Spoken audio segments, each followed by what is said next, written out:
Khannas itu sesuatu yang membawa sebab-sebab keburukan yang berdampak malapetaka. Was-was itu asalnya bisikan halus yang mengganggu. Yang paling bahaya ketika setan menunggangi nafsu.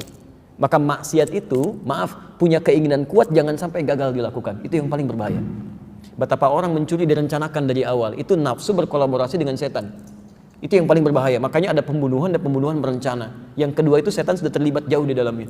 Ya, ada pemerkosaan yang sudah terencana. Makanya hindari, ya, cegah segala hal yang berpotensi menghadirkan nafsu berlebihan sehingga setan itu ikut mendompleng di dalam. Assalamualaikum warahmatullahi wabarakatuh. Alhamdulillah rabbil alamin. Wassalatu wassalamu ala rasulillahil karim wa ala alihi wa sahbihi ajma'in. Wa ba'd.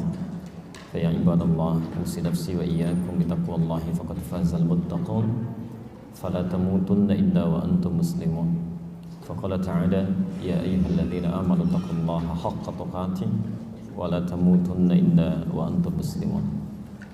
Saudara-saudariku, Bapak Ibu sekalian, alhamdulillah kita bersyukur pada Allah Subhanahu wa taala. Hari ini 28 Safar 1438 Hijrah, kita masih diberikan kesempatan oleh Allah untuk beraktivitas menjalani kehidupan kita. Semoga aktivitas kita hari ini mendapat bimbingan dari Allah Subhanahu wa taala sehingga insyaallah bisa lebih baik dibandingkan dengan hari-hari sebelumnya yang telah kita lalui. Ada pesan-pesan yang bisa kita dapatkan baik itu dari Al-Qur'an ataupun dari hadis-hadis Nabi yang kemudian diteruskan dan dipopulerkan oleh para ulama kita. Esensinya menghadirkan pesan kepada kita yang penting bahwa jangan sampai ada setiap detik pun berlalu dalam kehidupan kita kecuali menjadi kebaikan-kebaikan yang lebih mulia dibandingkan waktu sebelumnya. Kalau saya beri gambaran, misal kita diberi hidup hari ini di hari Senin 28 Safar. Nah, kesempatan hari ini itu belum tentu didapatkan esok. Jadi saat Anda mendapatkan kesempatan hari ini, coba dicek yang ke belakang di hari lalu, kira-kira apa yang belum disempurnakan. Ya. Anda kemarin belum sempat sholat sunnah misalnya, maka ketika Allah berikan hari ini, maksimalkan, karena belum tentu bertemu esok. Ya. Misal kemarin belum tentu baca Quran, belum sempat baca Quran, Anda diberikan kesempatan hari ini, kan? Karena itu maksimalkan hari ini, karena besok belum tentu ditemukan. Dan penting ingat ini ya, sekarang persaingan untuk beramal saleh sering saya ungkapkan itu menjadi lebih ketat, Pak, Bu. Kami hari Rabu lalu landing dari Saudi.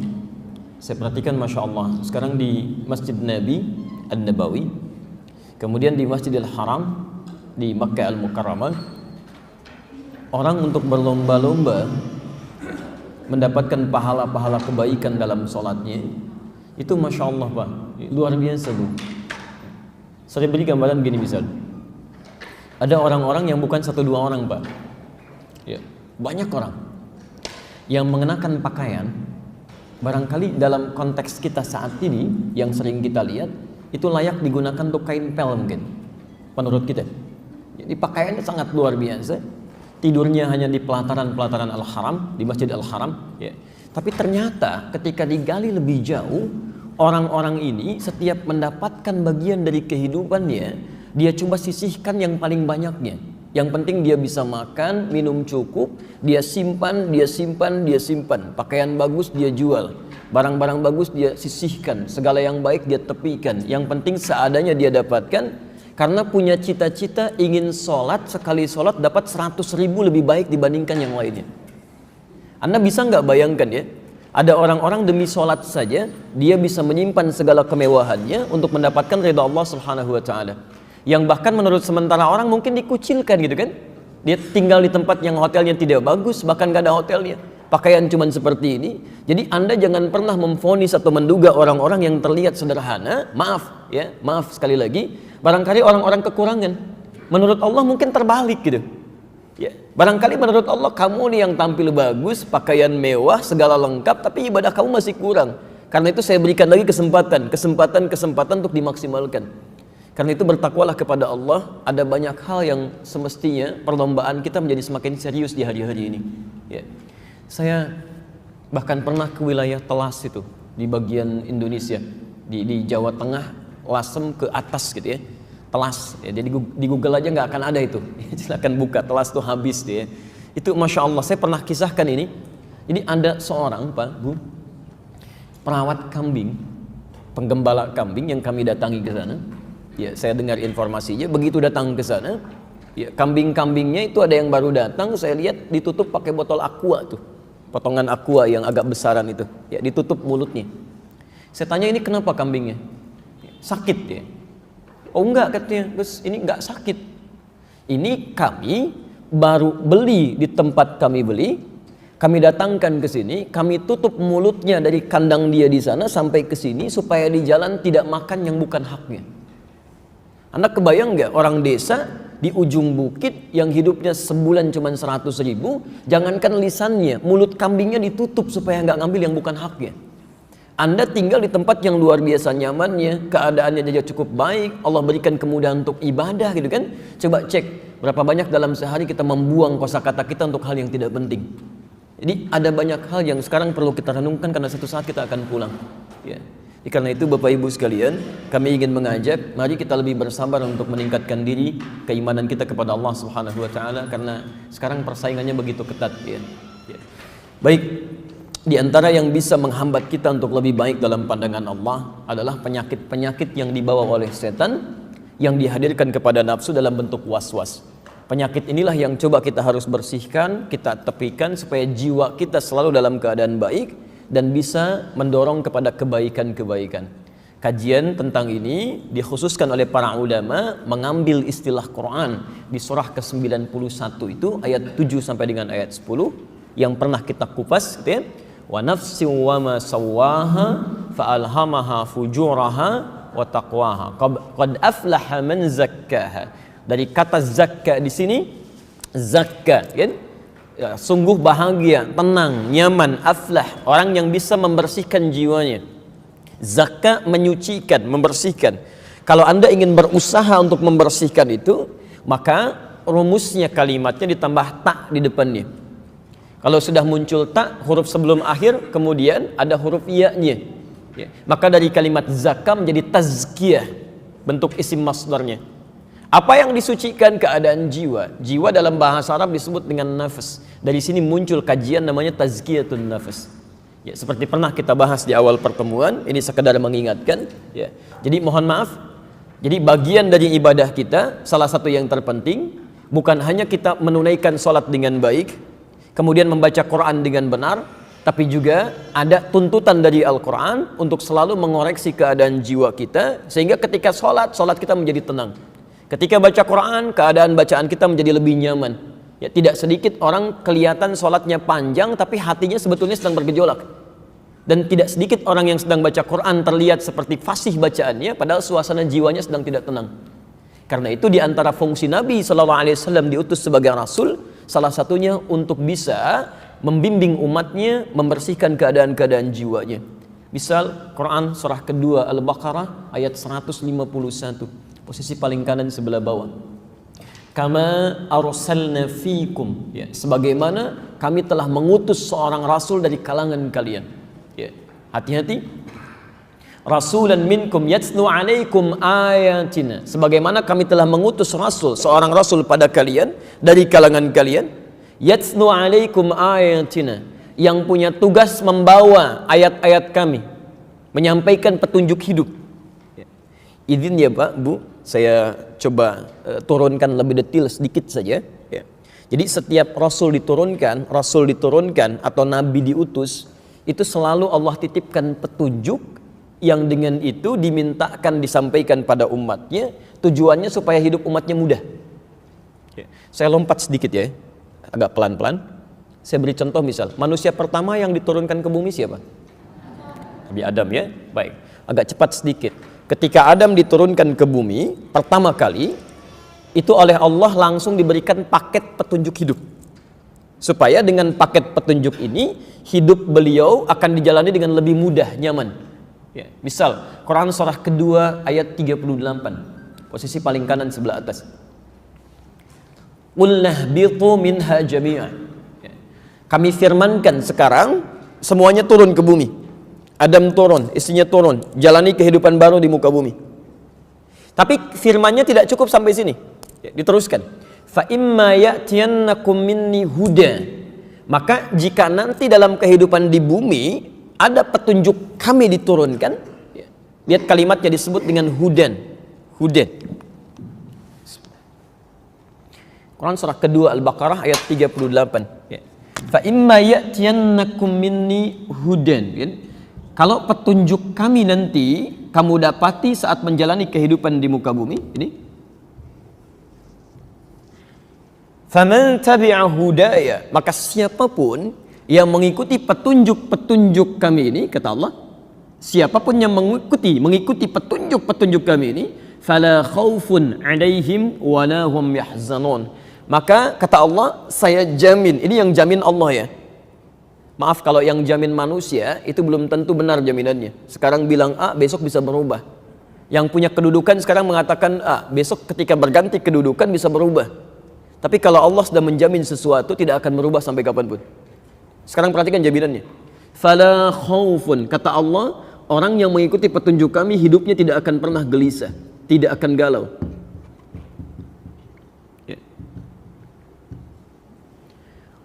Fala khaufun 'alaihim, tidak ada kekhawatiran, ketakutan berlebihan, tidak gelisah, walahum yahzanun, bahkan tidak akan larut dalam kesedihan. Masya Allah. Di apapun yang dia hadapi, dia punya persoalan di rumah, wajar setiap orang hidup pasti punya masalah.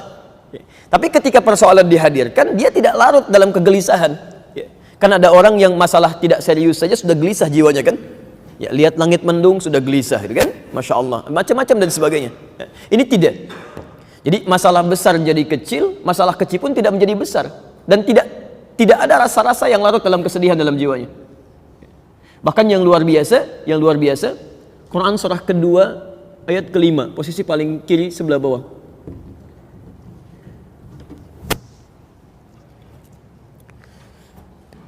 Lihat urutannya. Adam diturunkan ke bumi, ada paket petunjuk. Ikuti petunjuk ini. Kalau jalan mesti begini, kalau melihat mesti begini, kalau bekerja mesti begini, kalau makan mesti begini, kalau tidur mesti begini. Demi Allah saya katakan, dari bangun tidur sampai tidur lagi, petunjuknya lengkap sekali. Kalau Anda ikuti ini, maka dijamin oleh Allah, satu, tidak akan gelisah karena semua solusi sudah dipelajari. Ya. Kemudian tidak akan sedih karena semua masalah sudah diketahui. Jadi kalau orang tahu mau ke Nurul Bahri, oh di sini ada rintangannya, dia bisa mengambil jalan yang lain. Yang jadi masalah ketika dia tidak tahu hambatannya, terjebak dia di situ, maka muncul kekhawatiran, muncul kesedihan di situ. Nah, sekarang Bapak dan Ibu sekalian, fokus sebentar. Ya. Ada orang-orang yang ketika ditawarkan oleh Allah petunjuk ini, dia langsung ambil dengan lekat. Ya.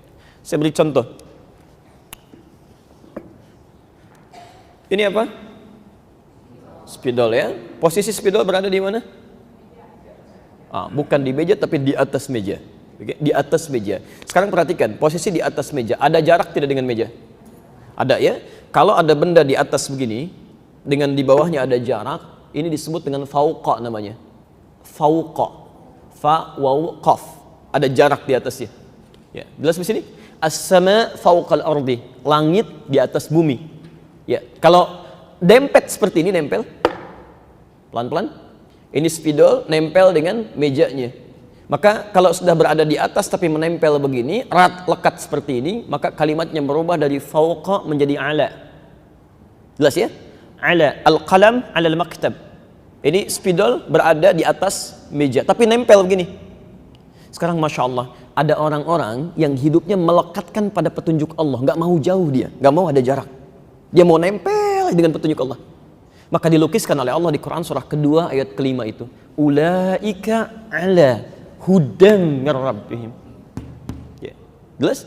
Ulaika, ada orang-orang yang mereka itu ya, ala hudan, kalimatnya menggunakan ala kemudian disandingkan dengan ini. Ya. Ada orang yang selalu lekat dengan petunjuk Allah.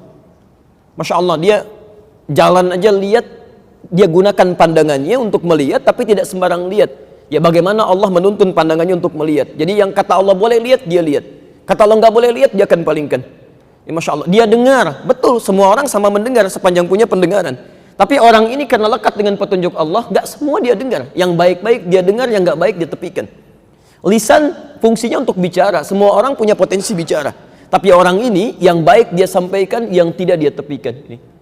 Kalau semua sudah diikutkan dalam kehidupan, lekat dengan ini, di rumah ada petunjuk Allah, di kantor ada petunjuk Allah, Anda ke masjid ada petunjuk Allah. Coba perhatikan, masuk masjid tadi kan saya lihat banyak keluar masuk tuh. Orang yang lekat dengan petunjuk Allah pasti akan beda. Cara masuk dia pasti kaki kanan itu. Pasti ada doa yang dibacakan. Keluarnya pasti akan kaki kiri. Ada doa yang dibacakan. Semua lekat dengan kebaikan. Kalau sudah seperti ini, maka ujung ayatnya wa ulaika humul muflihun. Orang ini pasti dijamin oleh Allah akan bahagia hidupnya. Apapun itu. Bahagia.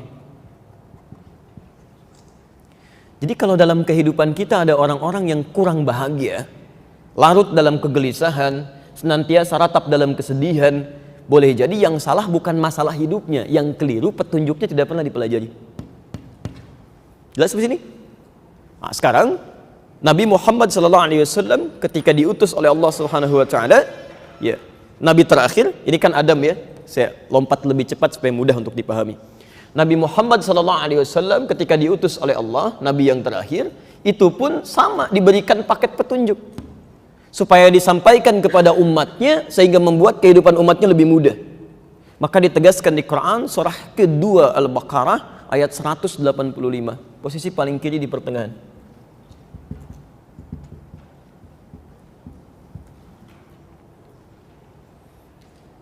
Baik, mohon izin ya, dasar ini mesti paham dulu. Kalau kita tidak paham dengan dasar ini, nanti turunan-turunannya agak lebih sulit untuk dipahami. Ini modal dasar kita untuk belajar apapun. Jadi kalau ibu bapak belajar apapun, mau belajar fikih, mau belajar tafsir, belajar apapun yang kita akan hadirkan dalam kehidupan, dasar pertamanya ini. Lihat kalimatnya, syahrul Ramadan alladzi unzila fihi al-Quran. Di bulan Ramadan kata Allah diturunkan Al-Quran. Apa fungsinya ya Allah Al-Quran ini sampai diturunkan di bulan terbaik, bulan Ramadan? Teruskan ayatnya. Hudan linnas. Hudan linnas. Petunjuk untuk manusia. InsyaAllah. Ada ayatnya? Baik, sekarang fokus ya. Sekarang fokus, perhatikan. Al-Quran bagian dari firman Allah. Tapi fungsinya tidak hanya dibaca. Jadi kalau Masya Allah, kalau Anda cuma baca tapi tidak memahami isinya sebagai petunjuk, itu tidak banyak dapat manfaatnya. Pahala memang dapat, satu hurufnya, setiap huruf 10 kebaikan. At-Tirmidzi nomor hadis 2910. Man qara'a harfan min kitabillah falahu asyru hasanat. Siapa yang baca satu huruf saja dari kitabullah, dia dapat balasan pahala 10 kebaikan. Itu motivasi. Dibaca aja udah dapat pahala, apalagi ketika mengamalkan. Tapi kalau Anda misalnya hanya sekedar baca saja tapi tidak mau memahami isinya, ini petunjuk ini tidak akan banyak manfaatnya. Jelas ya? Baik. Sekarang fokus, lihat. Apa fungsi Al-Quran ini? Hudan linnas, petunjuk kehidupan untuk manusia. Ya. Lihat ujung ayatnya, saya agak cepat. Yuridullahu bikumul yusra, wala yuridu bikumul usra. Dengan Anda memahami petunjuk-petunjuk kehidupan ini, mempraktekkan isinya, baik tentang puasa, tentang yang lainnya, Masya Allah. Dengan itu Allah menginginkan hidup manusia menjadi mudah. Dan saya kata Allah tidak menghendaki hidup manusia susah. Jadi kalau ada Anda yang susah hidupnya, di kantor susah, di rumah susah, kehidupan sosial sulit misalnya, yang salah bukan Allah. Yang salah manusia tidak belajar petunjuknya. Ini poinnya. Karena itu ketika Nabi Muhammad SAW diutus oleh Allah, maka tugas pertamanya kata Allah, kembali ke Al-Baqarah ayat 151 tadi, yatslu alaikum ayatina. Nabi ditugaskan untuk membacakan ayat-ayat Allah. Ya. Perhatikan betul kalimatnya ya. Baca dalam bahasa Arab itu ada dua. Ada qara'a, qaf, ra, hamzah. Perintahnya disebut iqra. Wahyu pertama turun apa? Iqra kan ya? Iqra. Baik. Yang kedua ada tilawah namanya. Tilawah. Ya kita sering dengar ya, tilawah Al-Quran kan? Baik. Perintahnya utslu. Ya, kata progresifnya yatslu, fi'il mudhari. Ya. Sekarang perhatikan bedanya. Kalau qiraah, saya ulang, kalau qiraah itu sifatnya hanya sekedar baca.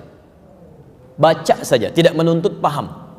Yang penting Anda bisa membaca, tapi tidak menghadirkan tuntutan untuk memahami. Ya. Maaf, apa semua yang baca Quran itu yang tidak ada terjemahnya bisa paham? Tidak kan ya? Tapi Anda baca saja mendapatkan pahala, itu qiraah namanya. Ya.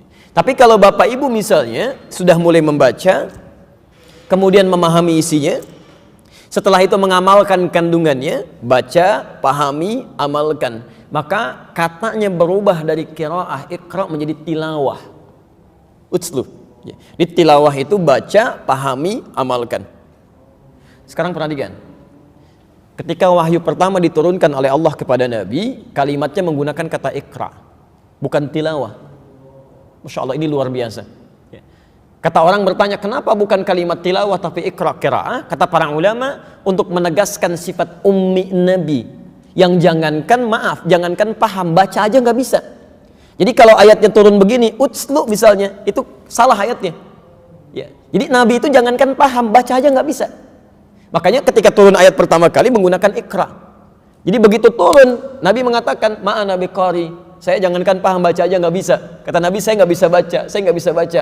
Sampai didekap oleh Jibril, kemudian oleh Allah diberikan kekuatan sampai bisa menampung isi Quran. Ya. Yang paling menarik, ketika Nabi bersemangat membacakan Quran dengan cepat, ya, ini biasanya, maaf, pemula penghafal Quran kalau sedang semangat pengen cepat-cepat hafal tuh. Ya. Alif lam mim dzalikal kitabul la raiba fihi hudal lil muttaqin, gitu kan ya? Baik. Biasanya kalau terlampau cepat, makhraj bisa keliru, kan? Pemahaman makna juga sulit untuk didapatkan. Maka khusus untuk Nabi SAW pada saat itu diturunkan Quran surah ke-75 ayat 16 sampai dengan ayat 18.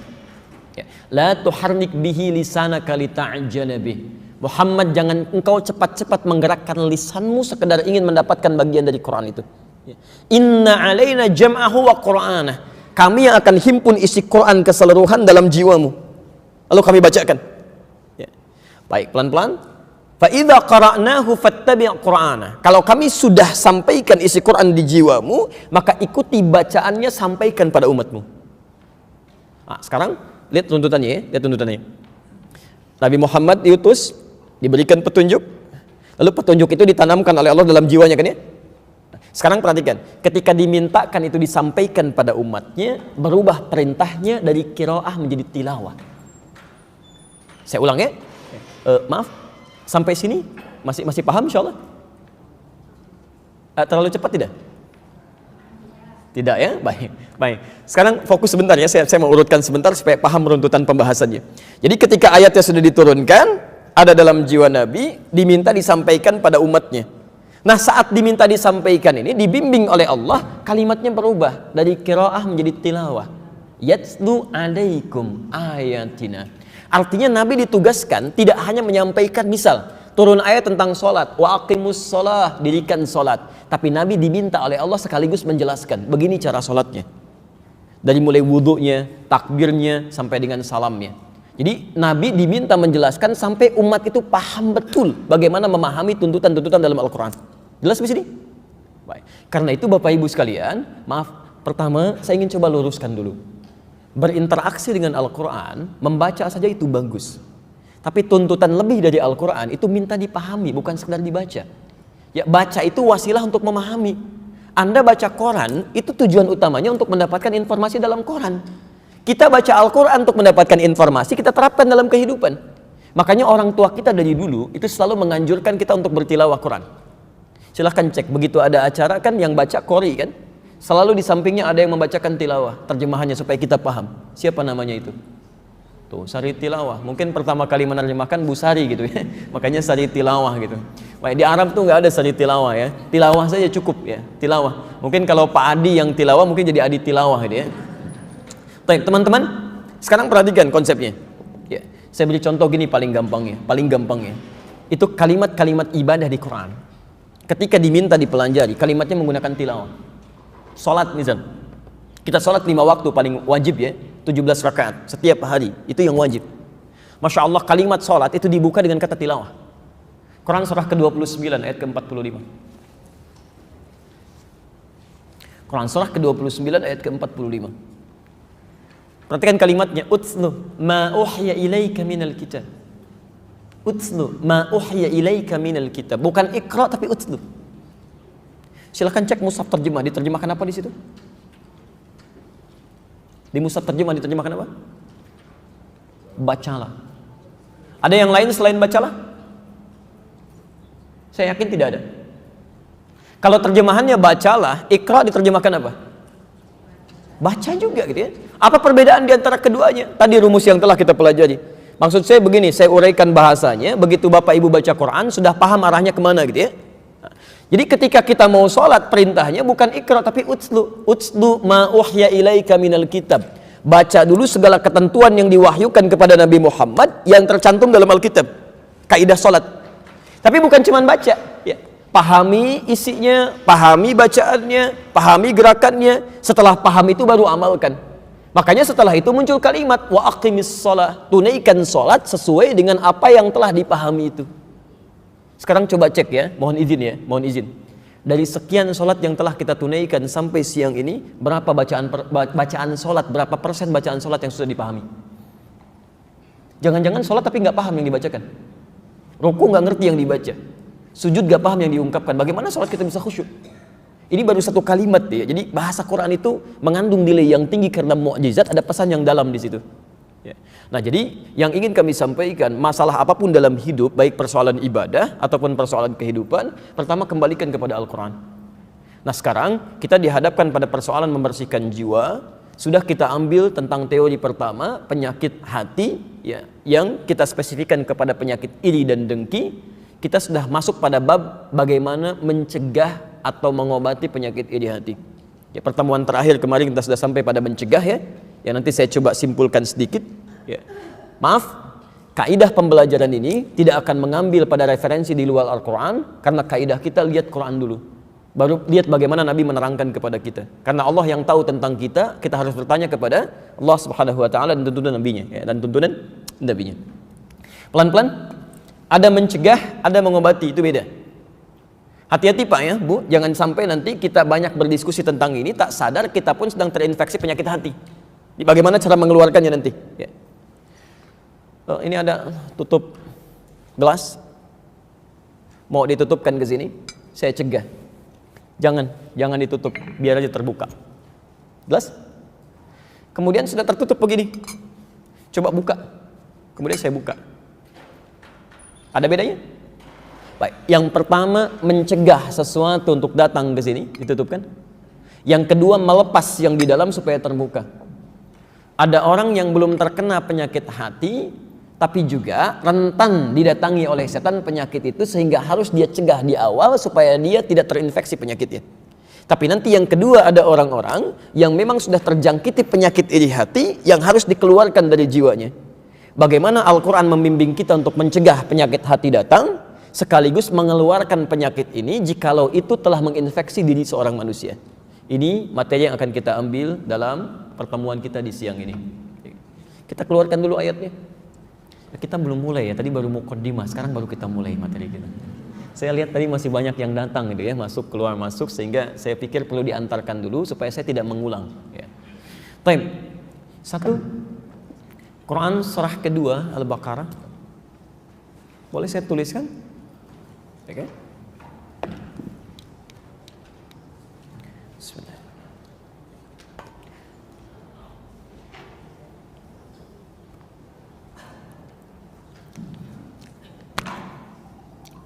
Satu, Quran surah kedua Al-Baqarah ayat 168, posisi paling kanan sebelah bawah. Kedua, Quran surah 12 ayat 53, posisi paling kiri sebelah atas. Kemudian tiga, Quran surah ke-114 ayat ke-4 sampai ke-5. Ya, kalau mau disempurnakan ke-6 boleh. Nanti saya baca ulang. Kemudian khusus untuk penyakit hatinya Ya, dosis yang pertama dulu Quran. Ya, karena dosisnya ada yang ringan, ada yang sedang, ada yang berat penyakitnya. Nanti kita lihat gejalanya ya. Nanti dosis obatnya juga berbeda. Ya. Quran surah ke-28 ayat 79. Solusinya, obatnya di Quran surah ke-4 ayat 32. Posisi paling kanan di pertengahan ke bawah sedikit. Ini baru pencegahan. Kalau gejalanya sudah mulai meningkat agak parah, langsung saja ke obatnya. Quran surah ke-51 ayat ke-18, ini waktunya. Caranya di Quran surah ke-4 ayat 17 sampai dengan 18. Kemudian itu harus disegerakan karena kalau tidak cepat diobati bisa bermasalah. Quran surah ke-4 ayat 133. Turunan hadisnya bisa dilihat di hadis riwayat Al-Bukhari nomor hadis 6307. Redaksi yang sama ditemukan di hadis Muslim nomor hadis 2702. Nabi sampai mengerjakan 100 kali dalam sehari. Ini Nabi aja yang dijaga oleh Allah dari kesalahan, mengamalkan ini 100 kali dalam sehari. Kita bukan Nabi, bukan Rasul, potensi banyak salah, hisab menegangkan, amalan berantakan, surga belum jelas sampai hari ini. Gak mau mengerjakan ya, agak aneh rupanya. Hadis Muslim juga nomor hadis 591. Nah ini ya. Tadi saya buka teori dulu. Semua petunjuk hidup ada di Quran, kemudian penjelasan nabinya mesti kita ikuti. Sekarang materi kita mencegah dan mengobati penyakit iri hati. Ini petunjuk Qurannya sebagiannya, dan ini petunjuk nabinya sallallahu alaihi wasallam untuk bisa kita maksimalkan.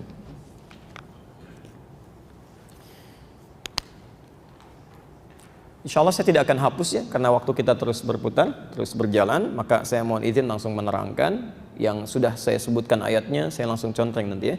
Baik, insya Allah. Waktunya berputar agak cepat, cuman masjid ini memiliki jam yang agak lambat ya, masih jam 1:10 tuh di atasnya. Baik. Saya teruskan dulu sebentar. Satu, aspek pencegahan. Baik. Materi kita mencegah dan atau mengobati penyakit iri hati. Bapak Ibu sekalian, seperti umumnya para dokter senantiasa memberikan nasihat kepada pasiennya ya, untuk pengetahuan bahwa setiap penyakit yang ingin dicegah itu mesti diketahui sebab-sebabnya. Hindarkan sebabnya, maka dengan itu penyakit mudah untuk dicegah. Demikian pula dalam Al-Quran, ketika kita dihadapkan pada penyakit-penyakit hati yang mungkin datang menjangkiti, maka Quran pertama kali memperkenalkan sebabnya untuk kita hindari. Dengan kita bisa menghindarinya, lebih mudah kita untuk melawan penyakit ini sebelum disusupkan pada jiwa kita. Baik. Maka satu, Allah perkenalkan sebab utamanya, apa sebab dari semua penyakit hati itu. Ya, pertama, Quran surah kedua ayat 168, posisi paling kanan sebelah bawah. Pertama, sebab.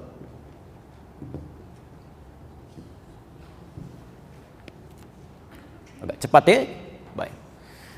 Ya ayyuhan nasu kulu mimma fil ardi halalan thayyiba. Sampai sini enggak ada masalah. Tapi selanjutnya wala tattabi'u khutuwatis syaitan. Jangan pernah kalian ikuti tipu daya setan, langkah-langkah setan untuk memalingkan kita dari kebaikan.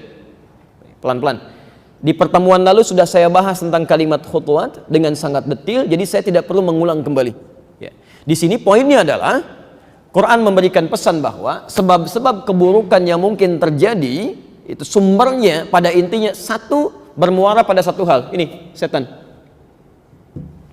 Termasuk juga dengan penyakit yang dibawa diresapkan pada diri manusia, mau itu sombong, mau iri hati, mau sifatnya benci, mau dengki, sumber pertamanya ada dari sini. Ya. Hati-hati, hati-hati. Pelan-pelan. Siapa yang mengeluarkan Adam, orang tua kita, dari surga? Setan. Dengan apa dikeluarkan? Ya, dengan godaan, dengan was-was, dengan macam-macam, kan? Nah, sekarang dari mana kita tahu bahwa yang meresapkan penyakit di hati ini mesti spesifik, gitu ya? Itu adalah setan. Ya. Bapak Ibu sekalian, saya urutkan di pertemuan yang lalu, saya pernah berikan kisah yang tidak akan saya ulang. Kalau Anda mau baca, silakan baca lagi di Quran surah ke-7 Al-A'raf ayat 12 sampai ayat 13, kemudian ditafsir di Quran surah Al-Hijr itu dari ayat ke-28 sampai ayat ke-40. Ya.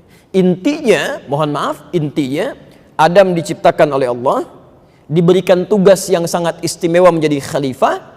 Ya, tiba-tiba ada satu makhluk yang iri dengan itu. Saat diminta sujud malaikat dan jin semuanya untuk sujud kepada Adam, tiba-tiba makhluk ini menolak untuk sujud karena iri dengan sifat keadaan Adam. Ya, ditanya oleh Allah, "Ma mana'aka alla tasjuda idh amartuk?" Kenapa kamu tidak mau sujud saat saya perintahkan? Kata makhluk ini, "Ana khairum minhu." Saya lebih hebat dibandingkan dia. "Khalaqtani min narin wa khalaqtahu min tin." Engkau ciptakan saya dari api, dia dari tanah. Tidak layak yang lebih unggul sujud kepada yang lebih rendah. Ya, dia iri, kenapa bukan saya yang diberikan itu? Saya nggak mau sujud pada dia, hormat pada dia. Ya. Dari sinilah kemudian Allah usir makhluk ini keluar dari tempatnya yang sangat mulia itu. Kemudian sebelum dia keluar, dia katakan, "Ya Allah, saya ingin buktikan bahwa saya lebih hebat dibandingkan dia. Izinkan saya untuk menggoda anak keturunannya dari mulai depan, belakang, kanan, kiri, dan saya pastikan engkau tidak akan mendapati kebanyakan mereka bersyukur kepadamu. Saya akan palingkan." Dari janji itulah nanti makhluk ini berusaha keras untuk menggoda anak cucu Adam, termasuk Adamnya, bagaimana caranya melanggar aturan Allah. Makhluk ini ketika tidak taat kepada Allah disebut dengan iblis. Quran surah ke-18 ayat ke-50, posisi paling kanan di pertengahan. Wa idh qulna lil malaikati isjudu li adama fasajadu illa iblis kana minal jinni fafasaqa an amri rabbih. Itu belum menggoda Adam, belum menggoda kita. Tapi ketika mulai menggoda Adam dengan niat buruknya tadi, kalimatnya dirubah dari iblis menjadi setan. Quran surah kedua Al-Baqarah ayat ke-36. Ya, posisi paling kiri di pertengahan. Fa'azallahumas syaitanu anha. Maka setan mulai bekerja untuk menggelincirkan Adam dari tempat terbaiknya di surga. Jelas di sini?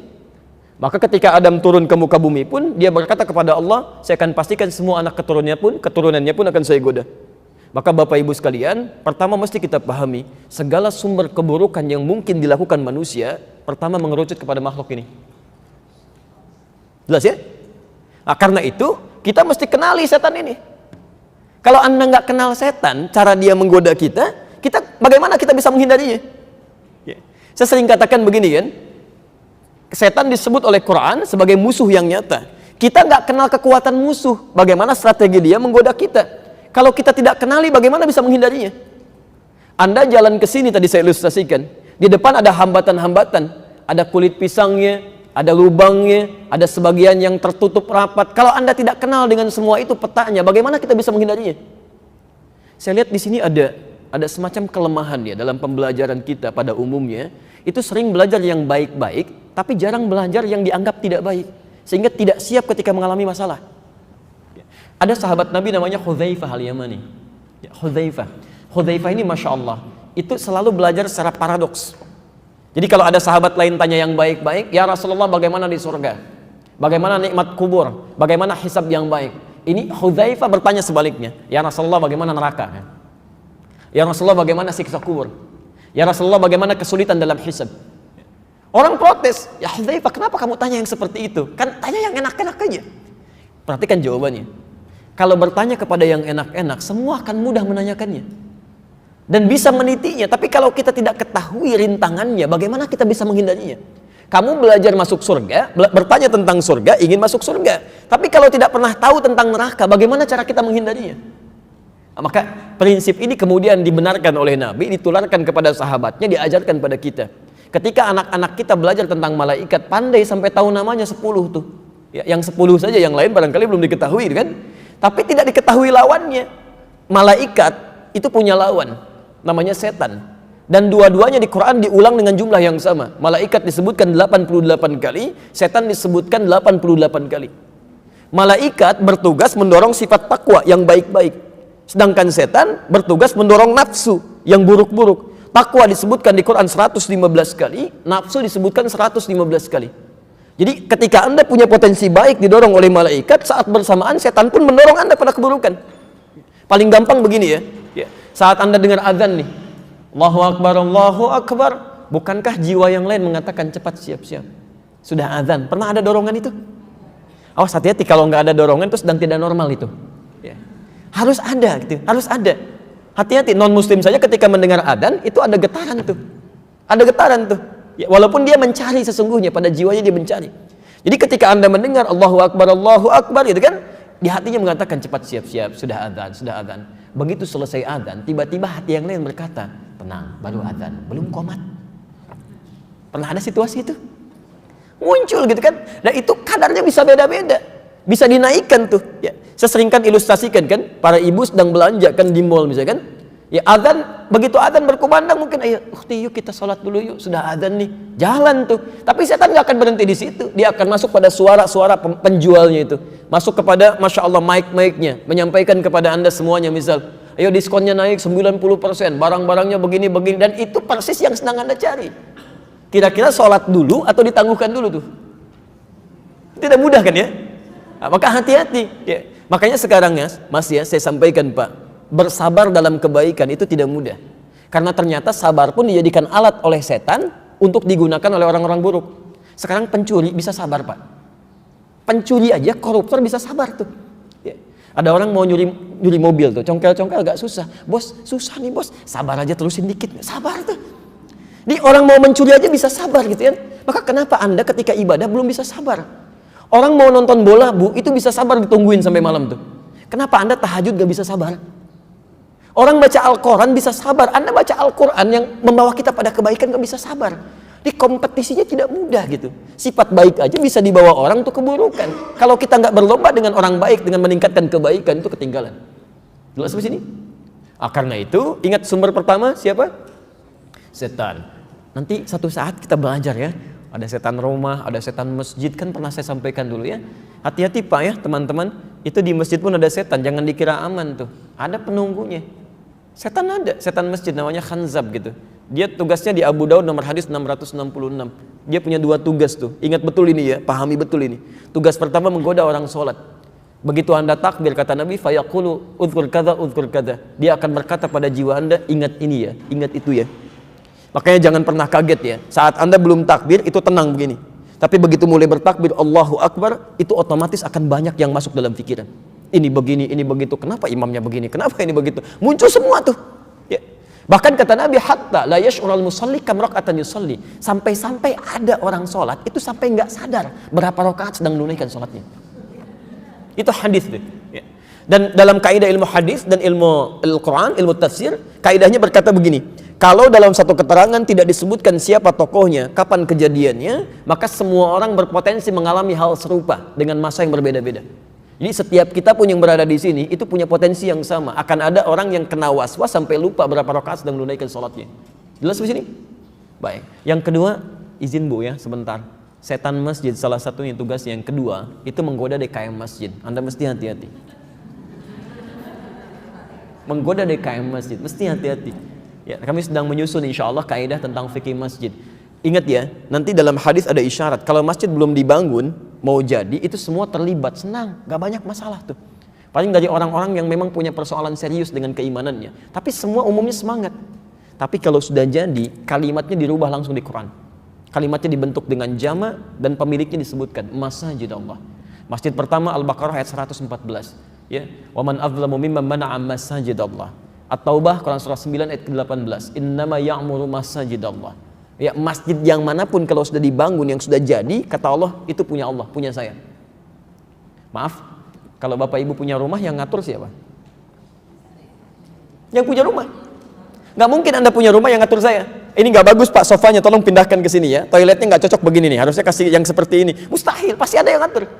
Nah sama ketika masjid itu sudah jadi, dibangun, kata Allah bentuknya jama'. Mau masjidnya dari kayu, mau dari batu, dari bahan yang sangat bagus, kalau sudah jadi semua punya Allah. Karena itu yang berlaku di dalamnya aturan Allah, bukan aturan orang yang nyumbangnya paling banyak, bukan aturan orang yang tenaganya paling hebat, bukan, punya Allah. Ini yang harus disadari pertama kali. Karena itu kalau masjidnya sudah jadi, yang harus dilakukan tuntunan nabinya, pelajari aturan Allah. Karena masuk rumah kita dengan masuk rumah Allah akan berbeda. Langkahnya lain, doanya lain dan sebagainya. Anda tidak pelajari aturan Allah, maka setan akan datang cepat langsung memengaruhi keadaan-keadaan di situ. Sehingga seringkali terjadi hal yang tidak diinginkan. Silahkan cek betapa banyak masjid yang sudah bagus-bagus jadi persoalan. Setan tuh jenius, Bu. Pak, yang digoda bukan jamaahnya. Kalau jamaahnya satu nggak datang, yang lain bisa datang. Tapi kalau DKM-nya digoda, orang malas datang. Kenapa nggak ke sana? DKM-nya aja ribut, ngapain saya ke sana? DKM-nya aja begini, ngapain saya ke situ? Takut nggak khusyuk sholatnya. Masya Allah. Banyak alasannya tuh. Ya. Jelas ya? Baik. Nggak perlu terlalu luas ya untuk masalah ini. Kita kembalikan lagi ke sini. Baik. Sekarang perhatikan. Sudah ketahuan tadi setannya? Ya, sumbernya ya? Ya. Sumbernya setan. Bagaimana cara dia menggoda? Awas, hati-hati.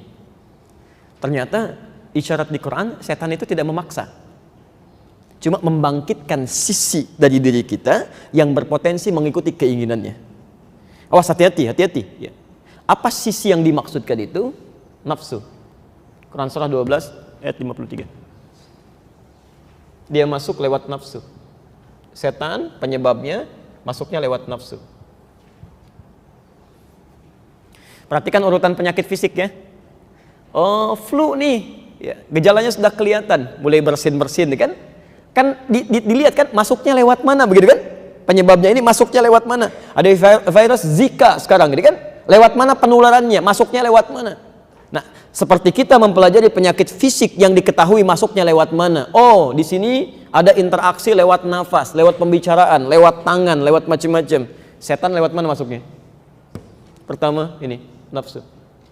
Hati-hati. Karena dalam tubuh kita, dalam diri kita, ada bagian tertentu disebut dengan nafsu. Ini yang berpotensi memiliki potensi-potensi yang mengarahkan pada hal yang tidak baik. Quran surah ke-12 ayat 53. Ini selevel Nabi Yusuf ya. Hati-hati, selevel Nabi Yusuf. Masya Allah. Nabi, Rasul, dekat dengan Allah, gantengnya luar biasa. Kelihatan oleh perempuan-perempuan di zamannya, saking tampannya sampai teriris tangannya tuh. Di Quran surah ke-12 ayat 31 itu kan? Ya. Wa qulna hasya lillah ma hadza basyara in hadza illa malakun karim. Masya Allah, ini sih bukan manusia, ini malaikat yang sedang menyamar menjadi manusia, kata mereka itu. Saking gantengnya, ganteng, tampan, Rasul dekat dengan Allah. Ya, ganteng-ganteng Rasul kan? Manusia sekarang ganteng-ganteng serigala gitu. Banyak hal. Nah, yang ingin saya sampaikan, Nabi Yusuf saja selevel Rasul sampai mengatakan ayat 53-nya, posisi paling kiri sebelah atas. Wa ma ubarri'u nafsi. Saya nggak bisa menghilangkan potensi-potensi buruk dalam nafsu saya. Di selevel Rasul saja masih ada nafsu. Cuma nanti bedanya dengan manusia biasa, dijaga oleh Allah supaya nafsu ini dibimbing kepada kebaikan-kebaikan. Jelas ya? Sifat bimbingan Allah yang menjaga nafsu supaya dijaga dari kesalahan itu disebut dengan maksum namanya. Makanya setiap Rasul punya sifat maksum, terjaga dari salah. Ya, bukan gak bisa salah, punya potensi salah, tapi ketika akan berbuat salah dijaga oleh Allah, diarahkan pada yang baik. Jelas di sini? Nah, itu maksum. Jadi maaf, tidak ada Nabi dan Rasul yang tidak memiliki sifat maksum. Sebaliknya, kalau ada orang yang mengaku tidak pernah salah, terjaga dari salah, berarti dia secara tidak langsung memproklamirkan punya sifat-sifat kenabian. Itu keliru. Jadi kalau sekarang Bapak Ibu misalnya, maaf ya, dengar ada aliran-aliran atau ada yang ditokohkan tiba-tiba mengatakan kalau itu sih insya Allah bersih, dijaga dari dosa, punya sifat maksum. Dengan saat bersamaan Anda mengakui bahwa ini sifat Nabi baru nih. Hati-hati ya, hati-hati. Jadi Nabi sudah memberikan peringatan dalam kalimat la nabiyya ba'di, tidak ada Nabi setelah saya. Kata para ulama hadis, kalimat Nabi la nabiyya ba'di bukan sekedar menafikan tidak ada yang Nabi setelah beliau, tapi memberi petunjuk akan ada di masa depan orang-orang yang mengklaim setelah itu sebagai Nabi. Maka hadirkan pada jiwa kita, itu bukan, itu pasti palsu. Saya audiensi dan bersilaturahim dengan di MUI di Jawa Barat beberapa pekan yang lalu saya datangi. Itu diantara kesulitan, salah satunya di Jawa Barat saja, itu Masya Allah, ini munculnya aliran-aliran baru dengan klaim nabi-nabi baru, Bu. Pak, hampir tiap bulan ada nabi baru, Pak. Hampir tiap bulan. Sekarang sedang di Karawang nabi barunya itu. Mudah-mudahan cepat beres gitu ya. Terus sejak zaman dulu sudah ada, begitu Nabi meninggal, Musailamah al-Kadzdzab muncul mengakui saya sebagai nabi. Yang jadi masalah sebenarnya bukan pengakuannya, Pak. Kalau yang ngaku-ngaku, itu gampang ditinggalkan. Selesai. Yang jadi masalah setiap ada nabi baru, ada aja yang ikut tuh. Silahkan cek ya. Anda nggak percaya, silahkan cek. Setiap ada klaim, ada aja pengikutnya. Kata para peneliti di tempat kita ini, di Indonesia, ya sekarang ada beberapa hal yang kurang bisa diatasi ya. Agak susah. Di antaranya penyakit cepat kagum, cepat kaget, gampang kagum. Pada sesuatu tuh kaget, kagum, brang ikut gitu kan.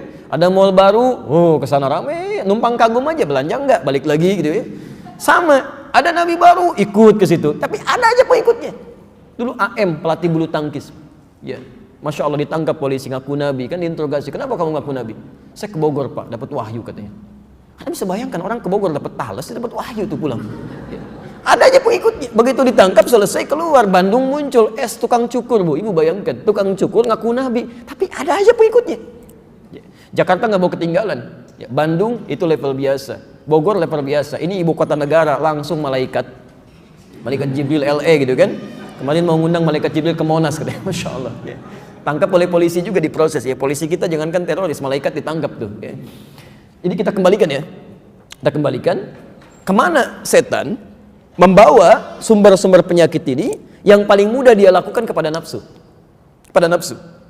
Ya apalagi yang levelnya bukan rasul, bukan nabi.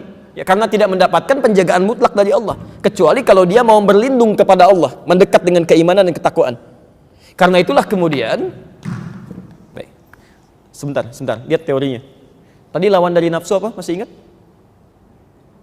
Nah, orang yang belajar terbagi pada 4 bagian. Cepat ingat, lambat lupa. Oke, cepat ingat, cepat lupa, lambat ingat, lambat lupa, lambat ingat, cepat lupa. Anda masuk ke yang mana?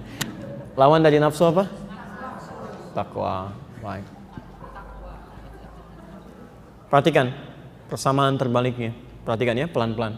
Lawan dari nafsu adalah takwa. Artinya semakin kita meningkatkan takwa, semakin ini bisa ditekan. Jelas ya? Intinya gampang sebetulnya. Takwanya meningkat, ini bisa ditekan. Tapi sebaliknya, kalau ini yang naik, ini pasti lemah. Pasti akan ada masalah. Makanya semua ibadah yang kita kerjakan, itu pada hakikatnya selalu diawali atau diakhiri dengan takwa. Silahkan cek, sholat bagian dari takwa. Dzalikal kitabu la raiba fihi hudal lil muttaqin. Takwa. Siapa orang takwa itu? Ayat 3-nya. Alladzina yu'minuna bil ghaib wa yuqimunas shalah. Puasa menekan nafsu, bagian dari takwa. Al-Baqarah 183. La'allakum tattaqun. Haji ibadah, tapi bekalnya bagian dari takwa. Quran surah 2 197. Wa tazawwadu fa inna khairaz zadit taqwa. Jadi kalau ini naik, maka ini akan turun. Sederhana sebetulnya. Ya. Nah, tapi sekarang persoalannya dalam rangka menunaikan takwa ini tidak akan tinggal diam. Maka dia bawa innan nafsa la'ammaratun bisu. Kaidah yang kedua, nafsu itu punya potensi untuk mengarah pada keburukan. Maka ini dimanfaatkan oleh setan. Baik. Jelas di sini? Baik. 3. Bagaimana cara setan memanfaatkan nafsu? Awas, harus runtut ya, supaya tidak ada miss di pertengahan ini. Sumbernya setan datang kepada nafsu. Bagaimana cara dia memanfaatkan nafsu? Quran surah ke-114 dari ayat 4 sampai ke-5. Insya Allah ini hafal di dalam kepala. Ya, ada ayat yang hafal di luar kepala, ada ayat yang hafal di dalam kepala. Surah 114 itu surah apa? Masya Allah, surah favorit ya. Qul a'udhu birabbin nas, satu, malikin nas, ilahin nas. Oke, yang keempat, min syarril waswasil khannas. Min syarri, min dari keburukan. Syar itu kalau sudah menggunakan shin besar dengan ra, itu artinya keburukan yang dampaknya sangat dahsyat. Ya, dampak sangat dahsyat. Kalau sudah pakai syar itu satu keburukan yang dampaknya sangat dahsyat. Ya, misal, mohon maaf ya, ada orang bunuh, tembak orang, selesai. Ada orang misalnya bunuhnya dengan cara yang tidak wajar lah, ya, dibunuh pakai rudal misalnya kan, satu orang tuh. Saya pernah dengar di satu negara ada mengeksekusi pamannya, gitu kan, itu dengan menggunakan rudal, Pak. Dia dipasang begini, kemudian dirudal. Itu syarr namanya, syarrun. Ya. Ada orang misalnya mencela satu kalimat, dia mencela satu buku tuh, berapa paragraf misalnya kan, kamu dasar begini, itu syarr namanya. Ya. Jamannya syurur. Makanya kita katakan, awas, lihat kalimatnya. Min sayyiati a'malina, sebelumnya apa? Min syururi anfusina. Syurur itu jamak dari kata syarrun. Ya. Ingat, awas, hati-hati, bukan sin kecil ya, min surur. Kalau sin kecil artinya bahagia, senang. Tapi kalau sin besar, itu artinya sesuatu yang sangat buruk. Ya. Min syururi anfusina, dari keburukan-keburukan, potensi buruk di jiwa kami. Kenapa? Maaf, ada kalimat syurur di situ karena potensi buruk ini bisa diperdayai oleh setan melakukan tindakan yang sangat fatal. Ya, jelas di sini? Oke, teruskan. Min syarril waswasil khannas. Masya Allah. Kalimat Qur'annya menggunakan kata waswas. Ini setan bekerja memanfaatkan nafsu. Cara bekerja dia dengan memberikan waswas. Waswas. Masya Allah. Dan saat memberikan waswas ini kalimatnya dirubah oleh Quran jadi khannas, khanasa, khannas. Ya. Saking bahayanya waswas ini sampai kalimat setannya berubah jadi khannas. Pelan-pelan. Nafas, nafsu, nafas itu ya, tempatnya di mana? Di hati baiknya. Hati kalau disebutkan di Quran itu bukan hati fisikal, bentuk hati yang kita liver gitu ya, bukan itu. Tapi hati yang dimaksudkan qalbun, sesuatu tempat yang tidak terlihat secara kasat mata, tapi di situ pusat daripada jiwa kehidupan kita. Ya. Tempatnya ada dalam kata sodrun dalam bahasa Arab. Tempatnya dalam sodrun. Ya. Hatinya disebut dengan qalbu, tempatnya di sodrun. Jamaknya sudurun. Sudur. Ya. Baik, alladzi yuwaswisu fi. Nafas itu nafas itu tempatnya dalam sodrun, jamaknya sudur. Ya. Kata Al-Quran, berlindung kepada Allah dari buruknya waswas setan disebut dengan khannas. Khannas itu sesuatu yang membawa keburukan yang dampaknya sangat luar biasa. Ya. Saya ulangi, khannas itu sesuatu yang membawa sebab-sebab keburukan yang berdampak malapetaka. Khannas, khanasa. Bagaimana cara dia membawa waswas? Alladzi yuwaswisu fi sudurin nas. Datang ke dalam sudur, menggoda isi sudur. Isinya ini nafsu. Ya. Ustadz tahu dari mana kalau khannas ini sebagiannya adalah setan? Ya, bentuknya setan. Pelan-pelan. Ya. Tahu dari mana kalau khannas itu adalah setan? Ayat terakhirnya, minal jinnati. Sekarang perhatikan. Jinnah itu jamak dari kata jin. Saya ulangi, jinnah jamak dari kata jin. Setan ini, awas, wujudnya berupa iblis. Iblis itu asalnya dari jin. Jin yang menyimpang dari Allah, dari perintah Allah. Jin yang menyimpang dari ketentuan Allah. Ditemukan di Quran surah ke-18 ayat ke-50. Ya, di situ ada kalimatnya yang telah tadi saya bacakan. Ya. Pelan-pelan. Oh, sekarang fokus sebentar. Sumber penyakitnya dari mana? Masuk ke mana? Nafsu. Cara menggodanya memberikan? Sekarang apa itu waswas? Oh, hati-hati. Apa itu waswas?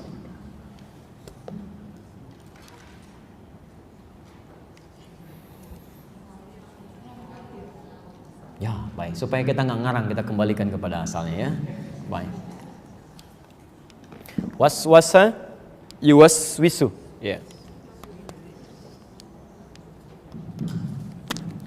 Was-was itu asalnya bisikan halus yang mengganggu. Gak pakai bisikan halus yang mengganggu. Ini bahaya ya, makanya susah dihapus ini, agak bahaya. Baik. Bisikan halus yang mengganggu. Halus yang mengganggu atau membahayakan.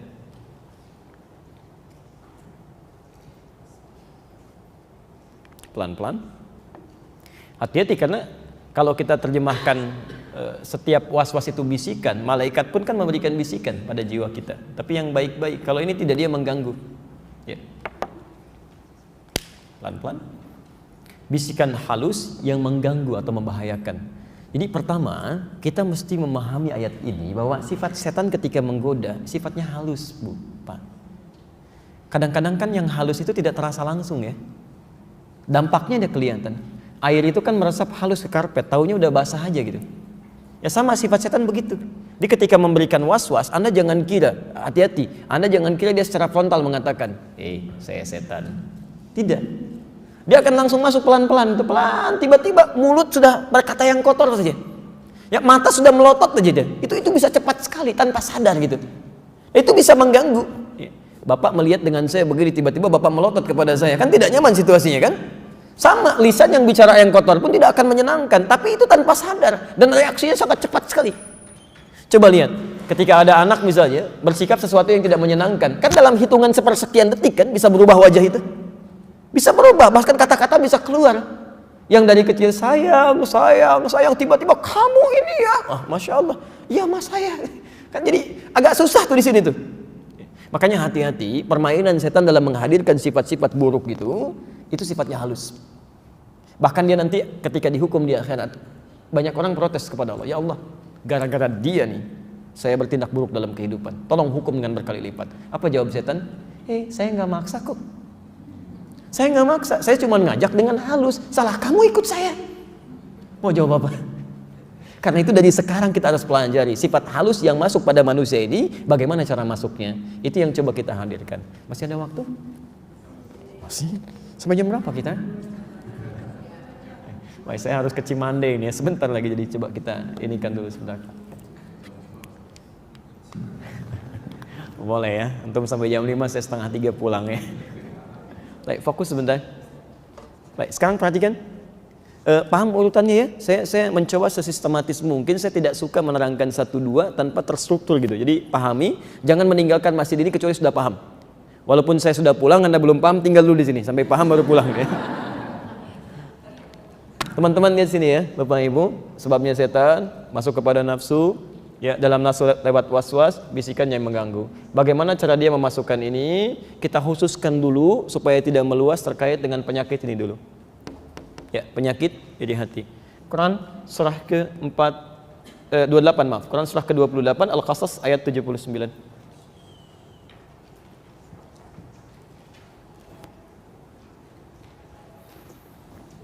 Awas ya, hati-hati ya. Kita nanti bicara yang halus sekali, tanpa sadar mungkin terjangkit itu.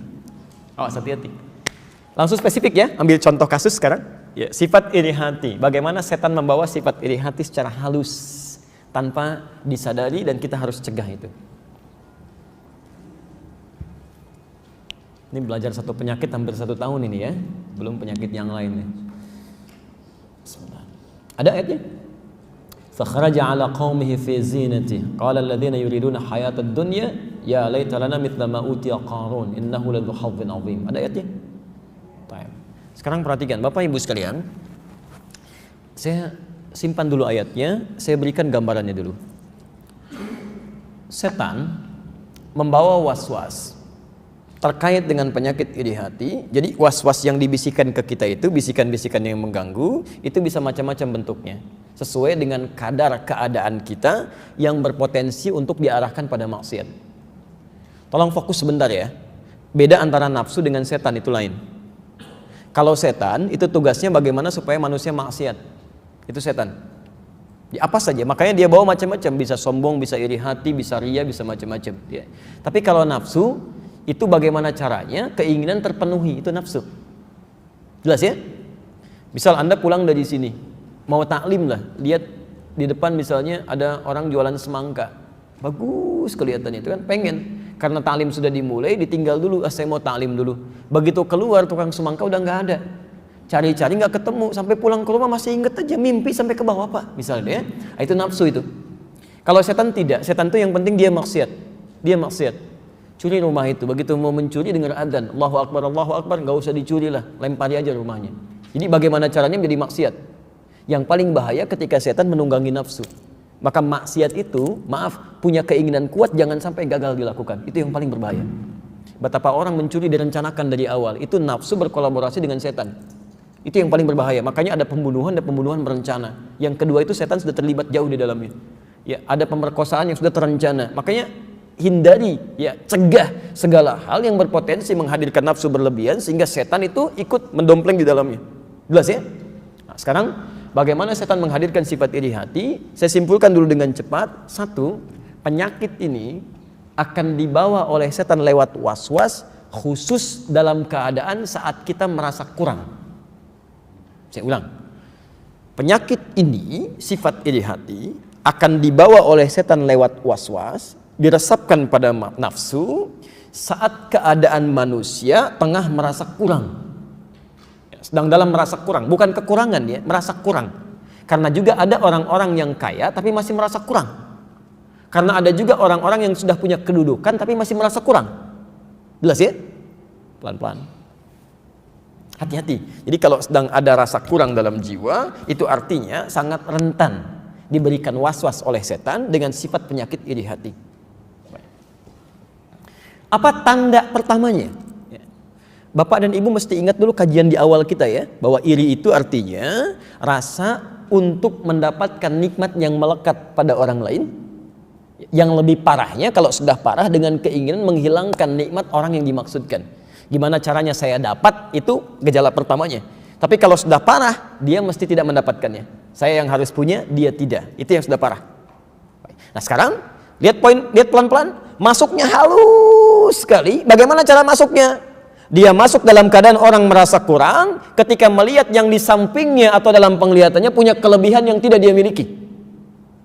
Bagaimana cara dia datang bawa was-was? Dicontohkan langsung di Quran surah ke-28 ayat 79. Baik, saya hadirkan Qarun. Ini manusia bermasalah. Kalau Qarunnya nggak usah banyak dipikirin, emang bermasalah. Yang jadi masalah nanti ketika dia datang membawa persoalan, orang-orang di sekitarnya terjangkiti persoalan yang dimaksudkan. Baik, yuk kita lihat. Fakharaja ala qaumihi fi zinati. Maka Qarun mulai keluar menampakkan pada kaumnya, masyarakat di sekitarnya dengan kemegahannya.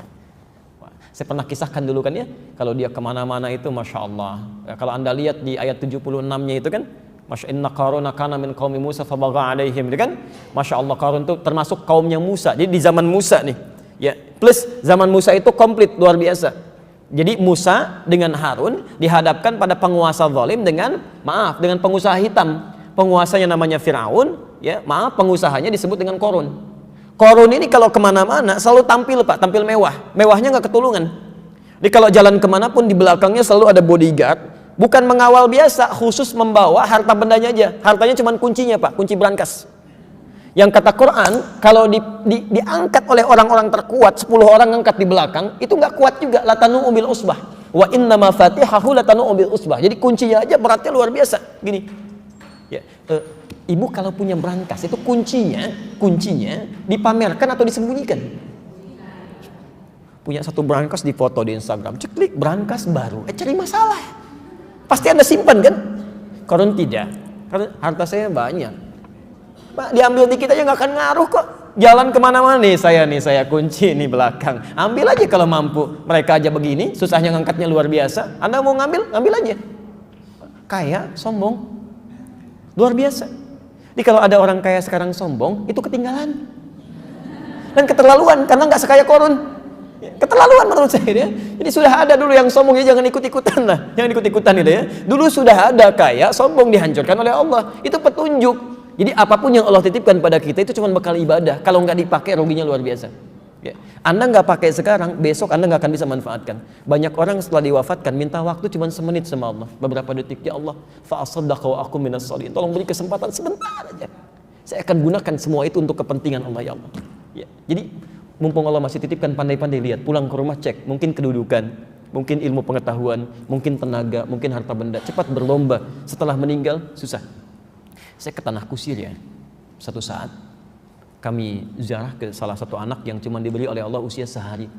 Sampai saya katakan, Sayyidi sama kamu nih, Masya Allah, orang tuanya menangis, ngapain kalian menangis? Saya bilang kan, harusnya bahagia, luar biasa. Allah kasih amanah cuma sehari, dirawat, jadi penjamin surga sepanjang kalian tidak bermaksiat kepada Allah. Ini hijab dari neraka. Saya bilang, saya sangat iri dengan kamu. Ghibtah maksudnya, bukan iri keburukan, ghibtah, ingin menyaingi dia. Cuma dikasih sehari, jaminannya surga dalam kebaikan. Saya sampai sekarang belum aman surganya. Saya diam di situ kan. Keluar dari situ saya lihat nuansa pekuburan itu, Masya Allah. Ada yang dikasih kayak lubang 2 ya, kayak pipa di situ tuh. Saya pikir, kenapa kuburan dikasih lubang 2 begini pipa? Apa khawatir sesak napas di dalam itu kan? Kan sudah habis napasnya gitu. Jadi sekarang banyak Pak macam-macam tuh variasi di kuburan itu. Ada yang begini, ada yang begitu. Anda nggak bisa, sudah selesai. Orang meninggal itu kehabisan nafas dan kehabisan tenaga, kehabisan amal, selesai semua. Jadi kalau Anda nggak berlomba dari sekarang, Anda akan ketinggalan, penyesalannya dalam. Lebih dalam daripada, maaf ya, alam kubur yang mungkin digali itu. Tolong pandai-pandai ya, cuman titipan aja, begitu meninggal selesai semuanya. Status itu hilang. Anda orang terkaya di Kelapa Gading, begitu meninggal nggak akan ikut kalimatnya. Ya, maaf, telah meninggal orang terkaya di Kelapa Gading, nggak ada. Cukup Anda aja selesai, fulan bin fulan selesai gitu kan. Maka ya manfaatkan kebaikan ini. Kita kembalikan dulu sebentar. Qarun jalan. Yang jadi masalah ketika dia tampil mewah, kelihatan oleh kaumnya. Lihat apa perkataan mereka. Nah, ini bisikan yang pertama kali dibawa. Ya laitalana mithla ma utiya Qarun. Duh, kalau kita punya seperti yang dimiliki Qarun itu. Lihat kalimatnya. Ya laitalana mithla ma utiya Qarun. Duh, kalau kita punya kayak gitu ya, kalau dalam bahasa kita seperti yang dimiliki oleh Qarun. Nah, di sini ada 3 hal yang penting. 1, menampilkan kemewahan dalam hidup itu berpotensi akan mengundang masalah. Jadi kalau Allah titipkan kemewahan dalam hidup, baik itu kedudukan, jangan pamer dengan kedudukan, nanti banyak masalah. Silahkan lihat, dulu Umar bin Khattab itu, Masya Allah, pemimpin, khalifah, presiden, kemana-mana biasa aja, aman tuh, nggak takut macam-macam. Ya. Lagi lewat malam-malam belusukan, tiba-tiba seorang ibu menendangkan syair, duh khalifah, diangkat gak peduli dengan rakyatnya, makan pakai batu katanya, dan goreng-goreng batu, saking gak punyanya bu, goreng-goreng batu tuh. Ya. Anaknya ditidurkan dulu supaya gak nangis, diberikan gambaran, mama sedang masak, padahal batu yang dimasak saking gak punyanya. Ya khalifah, Masya Allah, gak peduli dengan rakyatnya, yang makan dengan batu sambil goreng-goreng begitu, itu Umar melihat, Masya Allah, qadar Allah langsung kembali ke Baitul Mal, dia keluarkan gandum, pengawalnya ingin bantu, kata Umar, tidak, bukan kamu yang dihisap, saya yang dihisap. Digendong sendiri karungan gandumnya, datang ke situ dimasakin sendiri sampai Umar, sampai selesai. Saat Umar masak itu si ibunya masih sibuk mencaci Umar, nggak tahu kalau itu Umar. Anda bisa bayangkan nggak? Ya, Anda bantu orang dicaci sambil masak, dicaci begitu aja terus itu kan, sampai selesai, sampai kepergiannya dari situ dia tidak mengetahui dan tidak sadar kalau itu Umar bin Khattab. Ya, jadi aman jiwanya gitu. Betapa banyak orang sekarang punya kedudukan, mau pindah ke satu tempat aja, Masya Allah, netralisir 500 meter sebelumnya. Anda takut sama apa? Malaikat maut datang aja nggak bisa dihijab? Dan nggak akan mengucapkan salam, terobos saja. Silahkan Anda pasang dinding, pasang hijab, pasang macam-macam. Saya mau bepergian ke negara anu, oh kendaraannya dari kita, harus lapis baja, bajanya Masya Allah, misalnya 100 cm, silahkan aja. Ya, silahkan, malaikat maut nggak akan terhadap. Begitu dihadirkan kendaraan dia, buka yang keluar malaikat. Hei, pulang yuk. Mau jawab apa? Selesai gitu ya. Karena itu, Bapak dan Ibu sekalian, di sini poinnya pertama, jangan berlebihan dalam kehidupan, apapun itu. Termasuk dalam ibadah juga nggak boleh berlebihan. Nggak boleh berlebihan. Ya. Yang berlebihan itu selalu bermasalah, pada hal yang tidak diperkenankan. Orang sholat subuh 2 rakaat, ini misalnya 4 rakaat, kan ini masalah di sini kan? Dalam beberapa hal lah. Termasuk Anda mau tahajud, belum pernah tahajud sebelumnya, jangan berlebihan dulu, pengen langsung 11, pengen kayak Nabi lagi gitu kan? Nabi kan panjangnya luar biasa. Ya, saya pernah cek dulu waktu sholat gerhana di Bekasi. Dulu Masya Allah komunitasnya luar biasa, senang dengan sunnah Nabi. Saya bilang ini gerhana yang luar biasa nih, kesempatannya jarang-jarang, pahalanya banyak. Teman-teman, kita mau maksimalkan seperti Nabi melakukannya atau kita belajar dulu mirip-mirip? Ustadz, ingin seperti Nabi, jarang ada seperti ini katanya kan kesempatan. Kalau begitu izinkan saya menyampaikan dulu aturannya. Di sholat gerhana itu 2 kali ruku, 2 kali sujud. Karena 2 kali ruku, maka suratnya yang dibaca akan 4. Jadi sebelum ruku baca surat, bangkit lagi baca Al-Fatihah, baca surat lagi. Jadi ada 4 surat yang dibaca. Karena Anda ingin seperti Nabi, maka mohon izin saya bacakan pertama Al-Baqarah sampai selesai. Surat kedua Ali Imran sampai selesai, ketiga An-Nisa sampai selesai, baru yang keempat Sabbihisma rabbikal a'la. Anda tahu apa yang terjadi? Tanpa saya tanya lagi, hampir sebagian besar mengangkat tangannya. Ustadz, mirip-mirip Nabi aja. Jadi coba kita sesuaikan. Anda belum biasa tahajud, bangkit 2 rakaat dulu, witirnya 1. Setelah nikmat besoknya 4 rakaat, witirnya 1. Setelah nikmat 6 rakaat sampai 11 ya, sampai enak gitu kan. Ada kenikmatan tersendiri. Ya. Teman-teman yang pengusaha yang bekerja, coba belajarlah, baca kisah-kisah orang dulu untuk motivasi. Imam An-Nawawi itu punya kitab bagus, At-Tibyan fi Adab Hamalatil Quran, terbitan Darun Nafais, 187 halaman.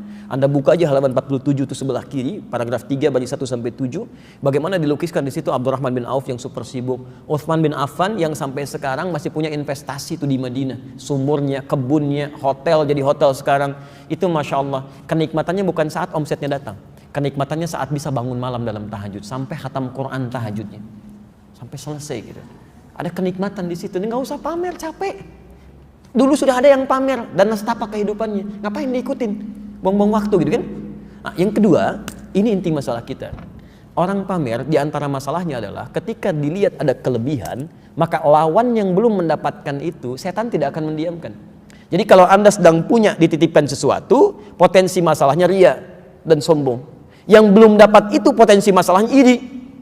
Ternyata pintu masuk setan kepada nafsu membawa penyakit iri ini bukan ingin menghilangkannya dulu, tapi keinginan untuk memiliki hal yang sama. Awas, hati-hati. Bukan keinginan yang positif, karena kalimatnya diungkapkan dengan kata laita, laita. Ingat, kalau keinginan untuk meraih dalam konteks yang positif itu boleh. Oh, ini dia punya kedudukan sampai level tertinggi, saya juga ingin seperti itu boleh. Itu raghbah namanya. Raghbah, keinginan kuat untuk mendapat kebaikan. Tapi kalau cuma menghayal-hayal mendapatkan sesuatu yang sebetulnya ingin diraih dengan mudah tanpa kerja keras, namanya laita. Laita.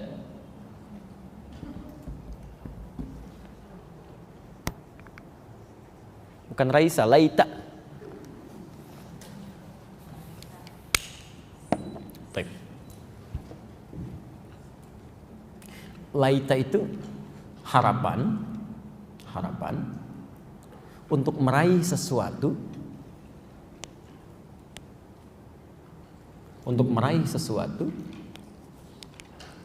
yang sulit dicapai,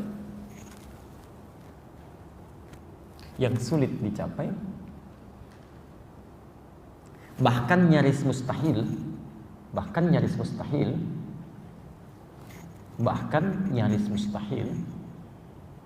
dengan cara yang instan dan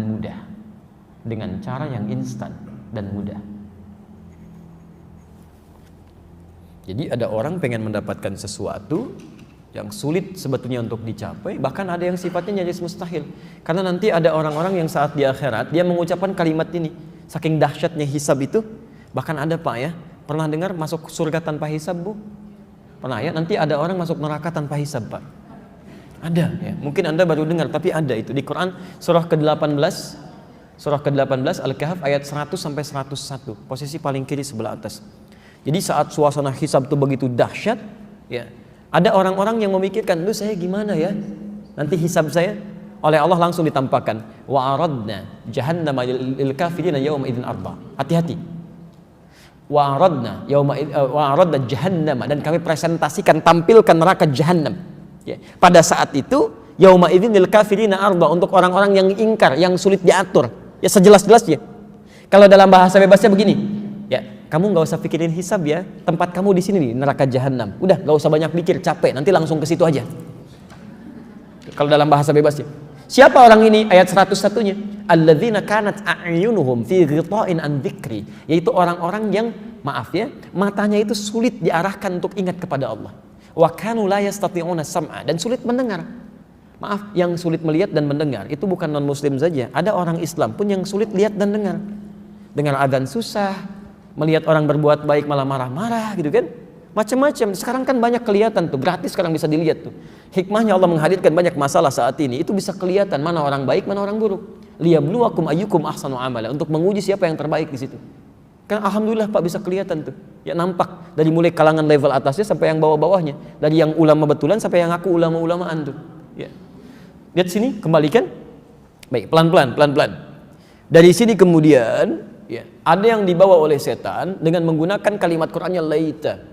Ada dia yang mengatakan saat hisab, ya laitani kuntu turaba. Ya laitani, ya Allah, ini dahsyat hisab, saya pengen jadi tanah aja lah sekarang. Ya laitani kuntu turaba, saya pengen jadi tanah aja, saya nggak pengen ikutan hisab. Saya nggak pengen dihisab, jadi tanah aja nggak apa-apa, kan? Nggak bisa. Jadi Anda berangan-angan pun akan bisa mencapai itu yang nyaris mustahil, nggak mungkin. Nah sekarang ada orang-orang yang dalam kehidupannya dibisikkan kalimat itu oleh setan. Jadi ada angan-angan dalam dirinya, harapan untuk meraih seperti yang dimiliki oleh orang, yang seharusnya dicapai dengan kerja keras, dia pengen instan. Singkatnya menghayal.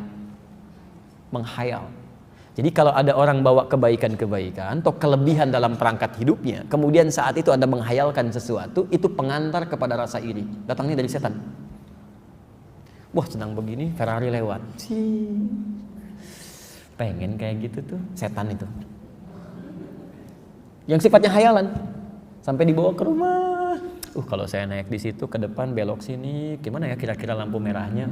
Kalau malam saya panasin, ngebut sana sini, di mana ya tempatnya? Padahal, maaf, punya aja enggak. Sudah memikirkan bagaimana cara merawatnya gitu. Ya itu sudah hayalan. Sudah tingkat tinggi itu. Itu pengantar kepada iri. Besok-besoknya nanti masuk, kamu harus dapat seperti itu. Cuman karena instan, Perhatikan di mana rumah orang itu. Kapan dia masukin ke garasinya? Kapan dia keluarkan? Ujung-ujungnya nyuri. Jelas ya? Nah, jadi hati-hati kalau sedang dihadapkan pada hayalan-hayalan. Ya laitalan mithla ma utiya Qarun. Dia menghayal, wah gimana kalau kita bisa seperti Qarun ya, dikawal di belakang, hartanya banyak, padahal megang aja enggak. Megang aja enggak gitu. Dari sekian puluhan tahun ibu bapak hidup sampai hari ini, berapa kali pernah menghayal dalam kehidupan?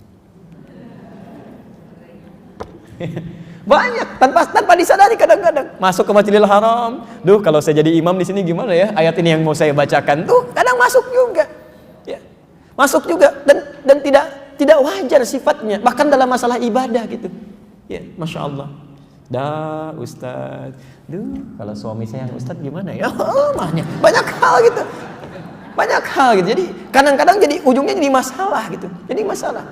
Saya awal ke Indonesia kira 4 tahun lalu datang, itu banyak kajian-kajian yang luar biasa, sampai ada yang salah kesimpulan tuh yang saya dapatkan beberapa tempat persoalan.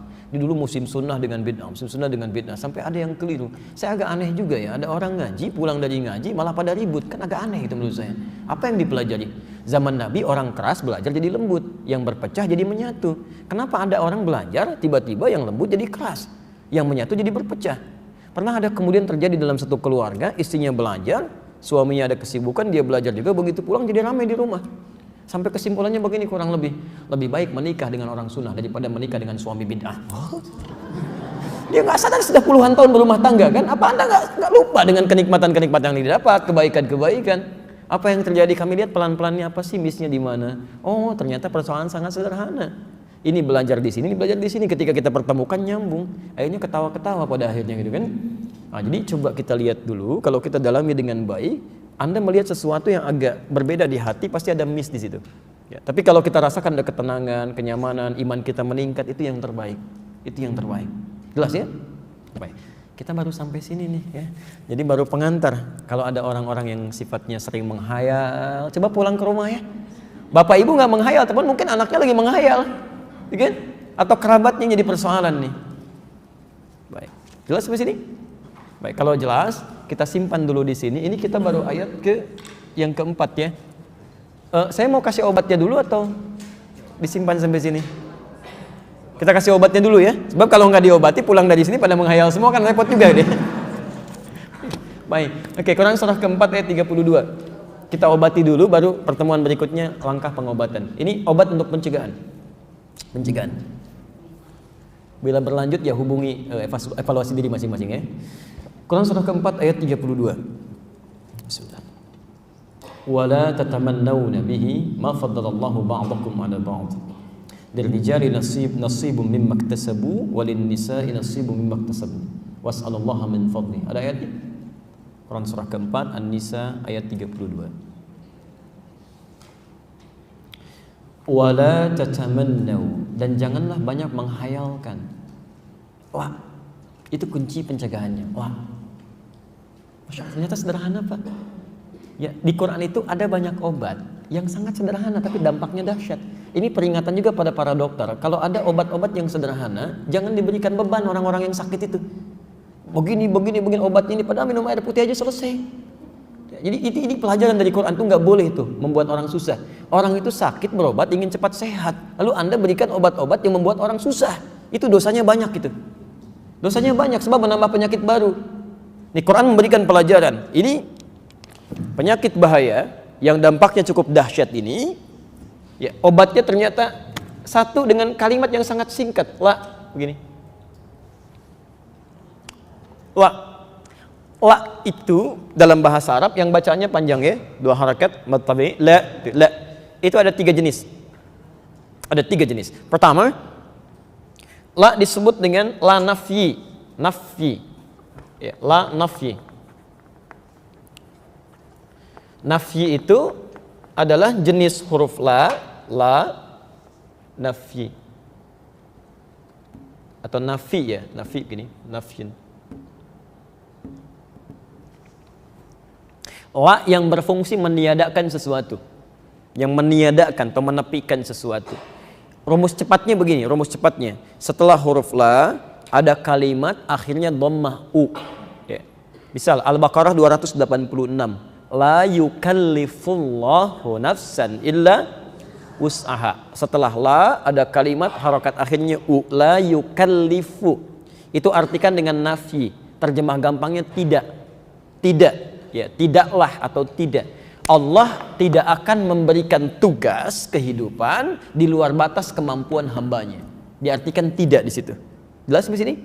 Jadi kalau Bapak Ibu baca Al-Quran atau hadis, kemudian menemukan huruf la, setelahnya ada kalimat harakatnya dhamma, la yukallifu, la ya'khudhu, la ya'kulu misalnya, itu terjemahkan dengan tidak. Jelas? Baik. Yang kedua, la disebut dengan la naqsi, naqsun, nun qaf sad, naqsi, yang menunjuk makna kurang, berkurang, tidak sempurna. Ya. Ciri paling gampangnya, jika ada huruf la, setelahnya ada kalimat, harakatnya fathah, fathah, ya. Ingat ada kasrah, dhammah, fathah, sukun. Saya di Garut waktu duduk, ada seorang bapak nawarkan, Ustaz, ini buah sukun katanya. Saya bilang, Pak, ini bukan sukun, ini fathah.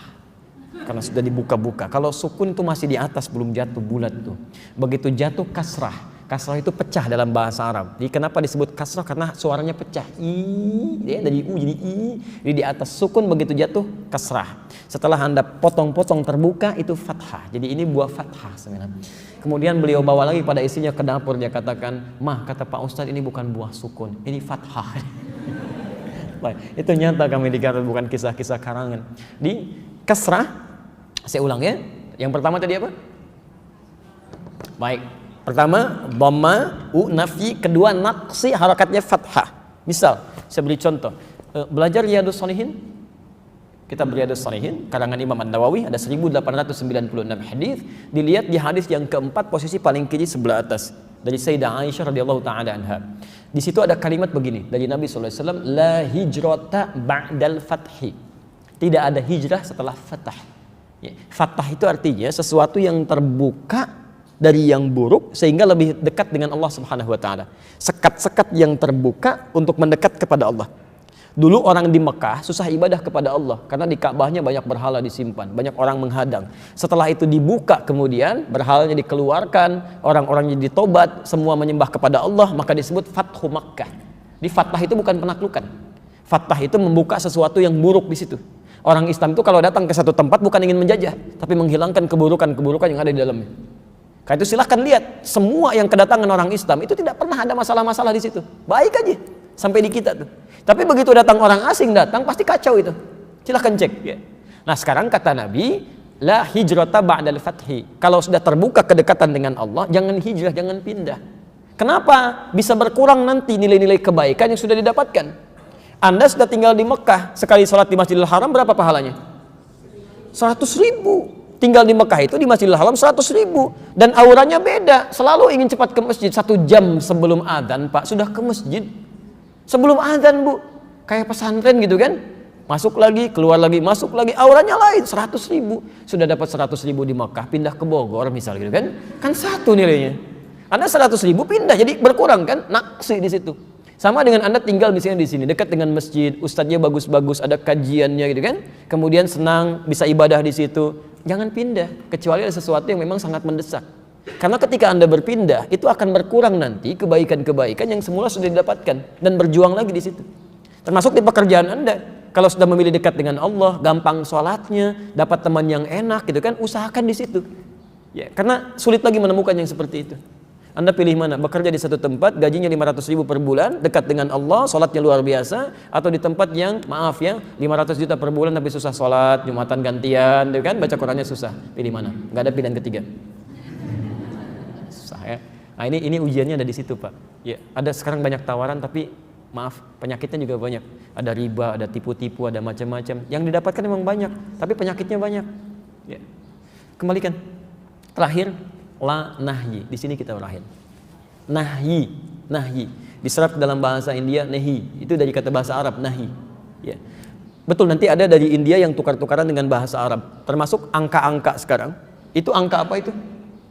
Yang saya tulis angka apa? 53, 12, 168, angka apa itu? Jangan salah, itu angka Arab. Itu angka Arab. Yang menemukan Al-Khawarizm itu angka Arab. Kalau yang sekarang Anda tuliskan begini, kemudian ada yang duanya begini, itu Hindi. Dari India nanti, dia ada pengaruh India, terbawa, tertuliskan. Silakan masuk ke laptop itu kan. Anda masuk ke situ ke control panel, di situ lihat bagian language. Anda buka optionnya, begitu Anda munculkan Arab, keluarnya Hindi tulisannya. Ya, silakan Hindi, itu di konsep itu sudah Hindi. Oke, saya tuliskan dulu. La nahyi itu ciri khasnya ujungnya mati, sukun. Sukun. La yashar, la yasrik, la yakul, la tatamannau, mati ujungnya tapi bulat harakatnya. Sekarang coba cek An-Nisa ayat 32 tadi. Lihat kalimat paling ujungnya, harakatnya fathah, dhammah, kasrah atau sukun. Wala tatamannau, di kalimat ujungnya apa harakatnya? Sukun. Sukun. Perhatikan, la nahyi itu sifatnya larangan. Larangan diartikan jangan. Kalau sesuatu sudah diartikan jangan, artinya Anda kerjakan berpeluang berdosa, Anda tinggalkan dapat pahala. Ingat ya. Nah, kalimat la di sini ketika datang setan membawa aspek-aspek godaan dengan sifat-sifat buruk tadi, ya berhayal dengan khayalan. Resepnya sederhana kata Quran, obatnya jangan berhayal, singkatnya tinggalkan. Jadi begitu ada khayalan, misal Anda lihat orang datang gitu kan, dengan mobilnya mewah sekali, setan masuk, itu seketika Pak, Bu.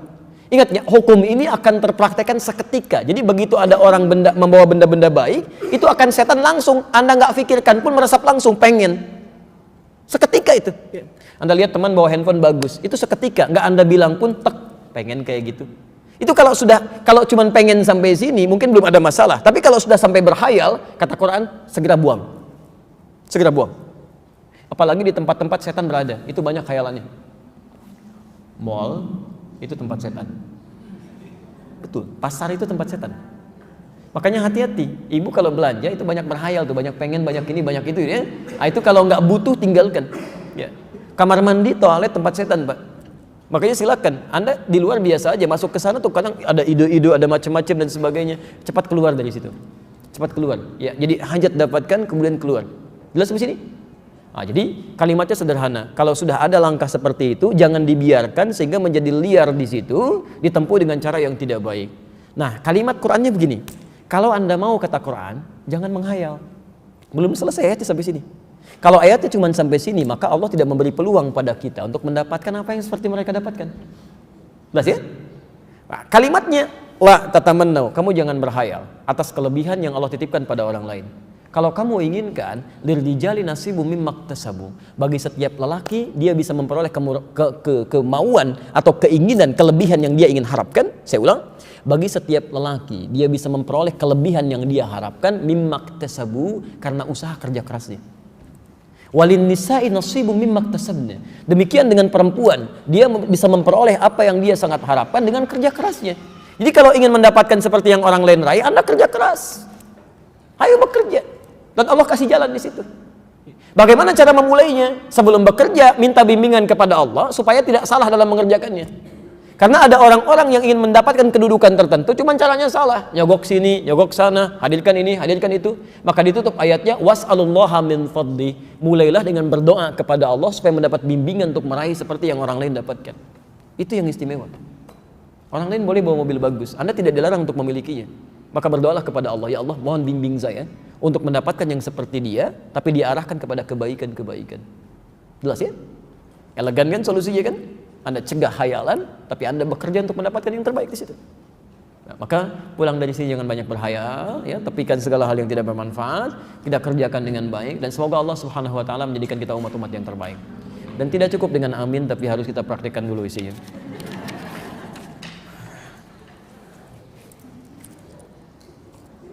Saya berikan sekitar 10 menit ya untuk bahas ini dulu, setelah itu kita tutup ya. Baik, kertas pertanyaan baik ya. Ini ada tulisan.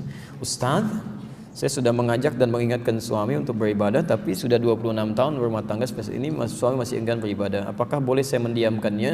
Tujuannya untuk memberi pelajaran, saya mau ibadah sendiri aja, mau ibadah sendiri saja. Ini dari ibu, Dian. Mungkin juga mewakili pertanyaan yang serupa dari orang-orang yang lain, atau mungkin ada terbalik situasinya, ada suaminya, ada orang tua dengan anaknya dan sebagainya. Pertama begini, Quran surah ke 16 ayat 125. Quran surah ke-16 ayat 125.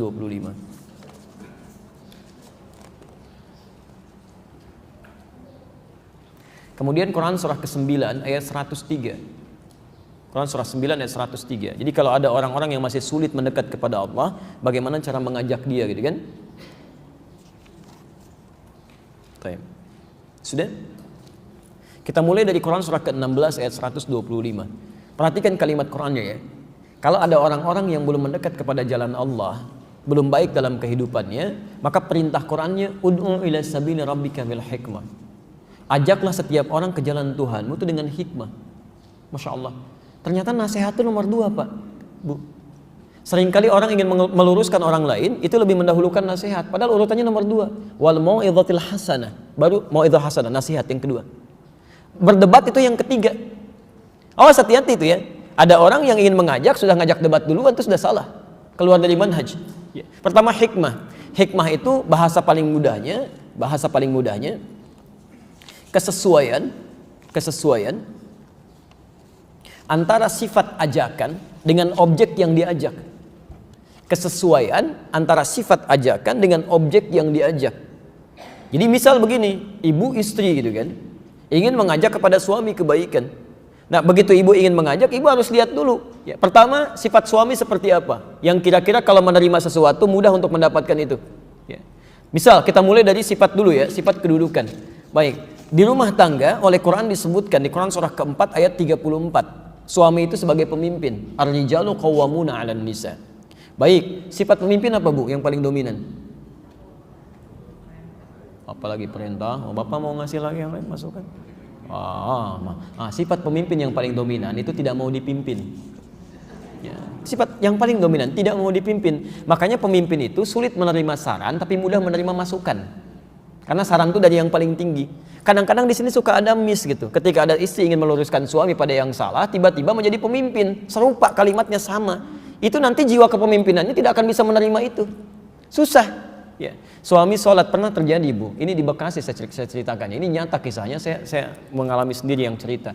Ini suami pulang Bu, dari sejak bekerja capek dia, kemudian belum sholat isya, di rumah datang sholat isya. Begitu turun sholat isya ya, yang tidak sami Allahu liman hamidah, dia sujud mendahulukan lututnya, turun.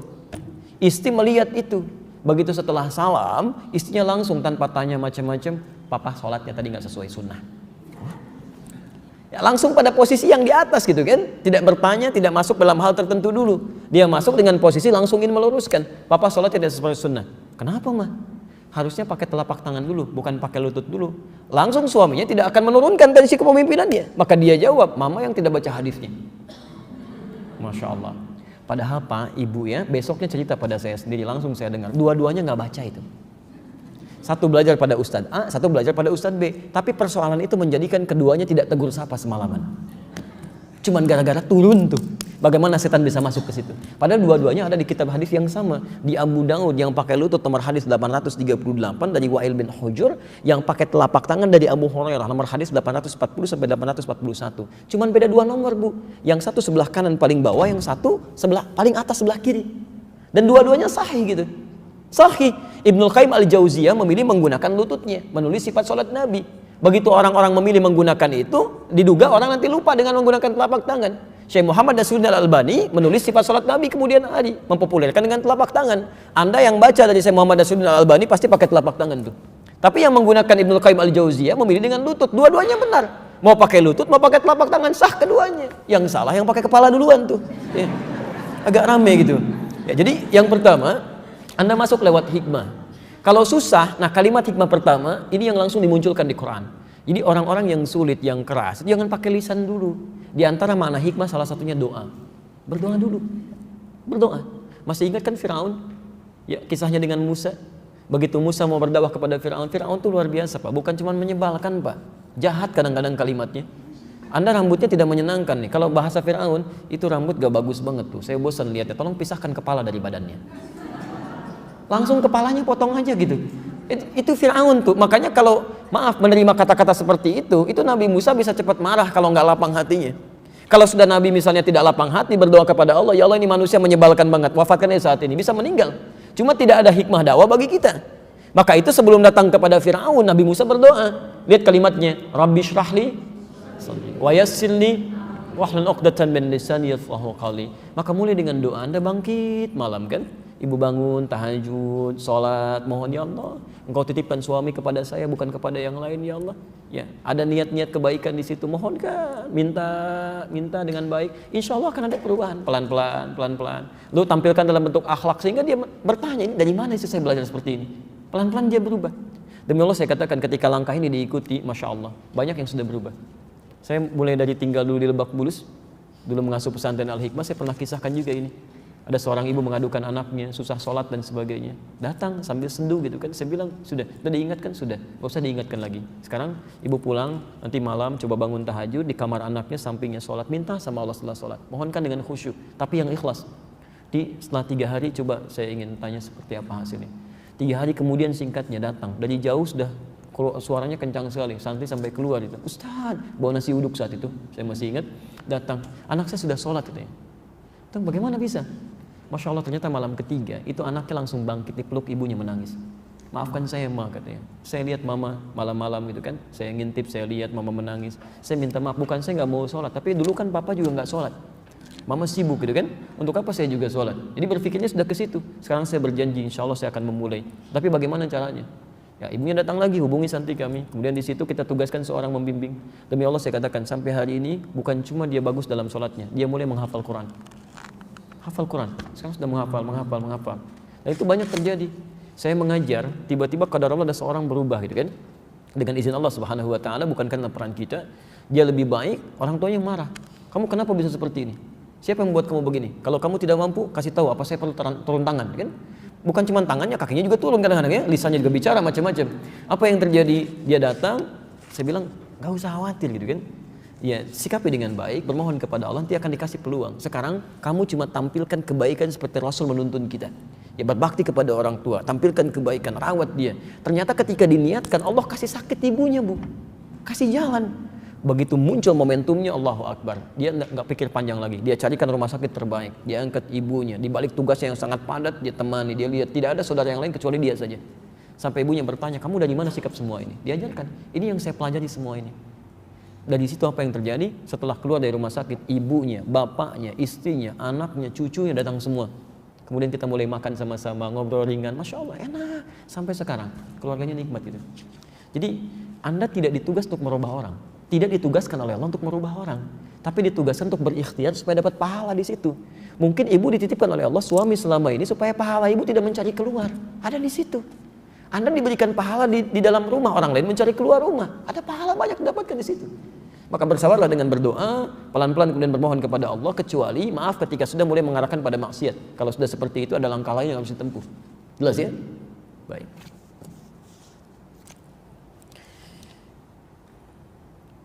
Ustadz, apabila setan tidak menggoda Adam alaihissalam, Adam tetap diturunkan ke bumi, apakah ketika Adam tidak digoda oleh setan, apakah Adam tetap akan turun ke bumi? Nah, ini udah mulai berhayal nih. Jangan memikirkan sesuatu yang sudah terjadi. Anda dijawab sekarang pun tidak akan merubah kenyataan gitu. Ya, jadi kalau Anda mau mempersoalkan sesuatu, persoalkan sesuatu yang sudah jelas hukumnya, baru kemudian kita ambil dan praktekkan kehidupannya. Kalau sudah ditetapkan jangan dipikirin. Hujan sudah turun, Ustadz apakah kalau tidak hujan Ustadz akan jadi datang ke sini? Tidak akan tetap berubah, hujan tetap turun gitu. Jelas ya? Sederhana. Wallahu a'lam bishawab. Karena Allah sudah Allah sudah menetapkan bahwa beliau itu turun gitu kan. Kita tidak bisa merubah sesuatu yang sudah terjadi. Jelas ya? Baik. Nanti saat nanti ketemu Nabi Adam kita tanyakan pada beliau ya. Baik. Ustaz, ini kadang-kadang masalah-masalah yang sifatnya pribadi yang saya kira ini tapi dibuat umum ya, mungkin tidak ada masalah. Tapi kalau nanti ada yang spesifik khusus bisa di luar ya, di luar form yang umum. Saya bahas dengan bahasa yang umum. Ada keributan antara suami istri gara-gara ya suaminya membela satu pihak, istrinya mempertahankan yang lain. Jadi suaminya membela penista agama, gitu kan? Sedangkan istrinya kemudian bertentangan dengan itu. Sehingga menjadikan keributan, ya ada keributan terjadi. Bagaimana solusinya? Pertama begini, kehidupan itu termasuk di rumah tangga tidak akan sunyi dari masalah. Kan selalu ada masalah. Setiap orang yang hidup pasti punya masalah. Quran surah kedua Al-Baqarah ayat 155, posisi paling kiri sebelah atas. Walanabluwannakum bisyai. Setiap orang hidup pasti kami akan uji dengan berbagai masalah. Di hidup itu berbanding lurus dengan persoalan, masalah. Artinya, orang yang tidak ingin punya masalah, dia tidak ingin hidup. Saya ulang ya, hidup berbanding lurus dengan masalah. Orang yang tidak ingin punya masalah, artinya tidak ingin hidup. Dalam pengertian yang lain, ketika kehidupan itu selesai, masalah pun akan tuntas. Jelas di sini? Baik. Jadi saya mau tanya, ibu pengen punya masalah atau tidak ingin punya masalah? Baik, ya alhamdulillah. Nah sekarang kita tidak bisa memilih, termasuk di rumah tangga. Persoalan itu akan selalu didapatkan. Tapi yang paling indah, selain masalah kehidupan, yang paling indah masalah di rumah tangga. Masalah di rumah tangga itu paketnya komplit oleh Quran. Kalau Anda pelajari, nggak ada masalah yang membuat kita bahagia. Jadi setiap ada masalah, kalau paham solusinya itu bahagia aja. Bahagia. Kuncinya ada di Quran surah ke-30 ayat ke-21. Quran surah 30 ayat 21. Oke. Wa min ayatihi an khalaqalakum min anfusikum azwaja litaskunu ilaiha. Baik, di situ ada kalimat litaskunu, sakinah. Pernah dengar kata sakinah? Baik, ibu bapak ingin rumah tangganya sakinah? Apa itu sakinah? Bukan. Jangan ngarang ya, kita kembalikan dulu sebentar. Baik, karena di Quran itu kata tenang ada dua.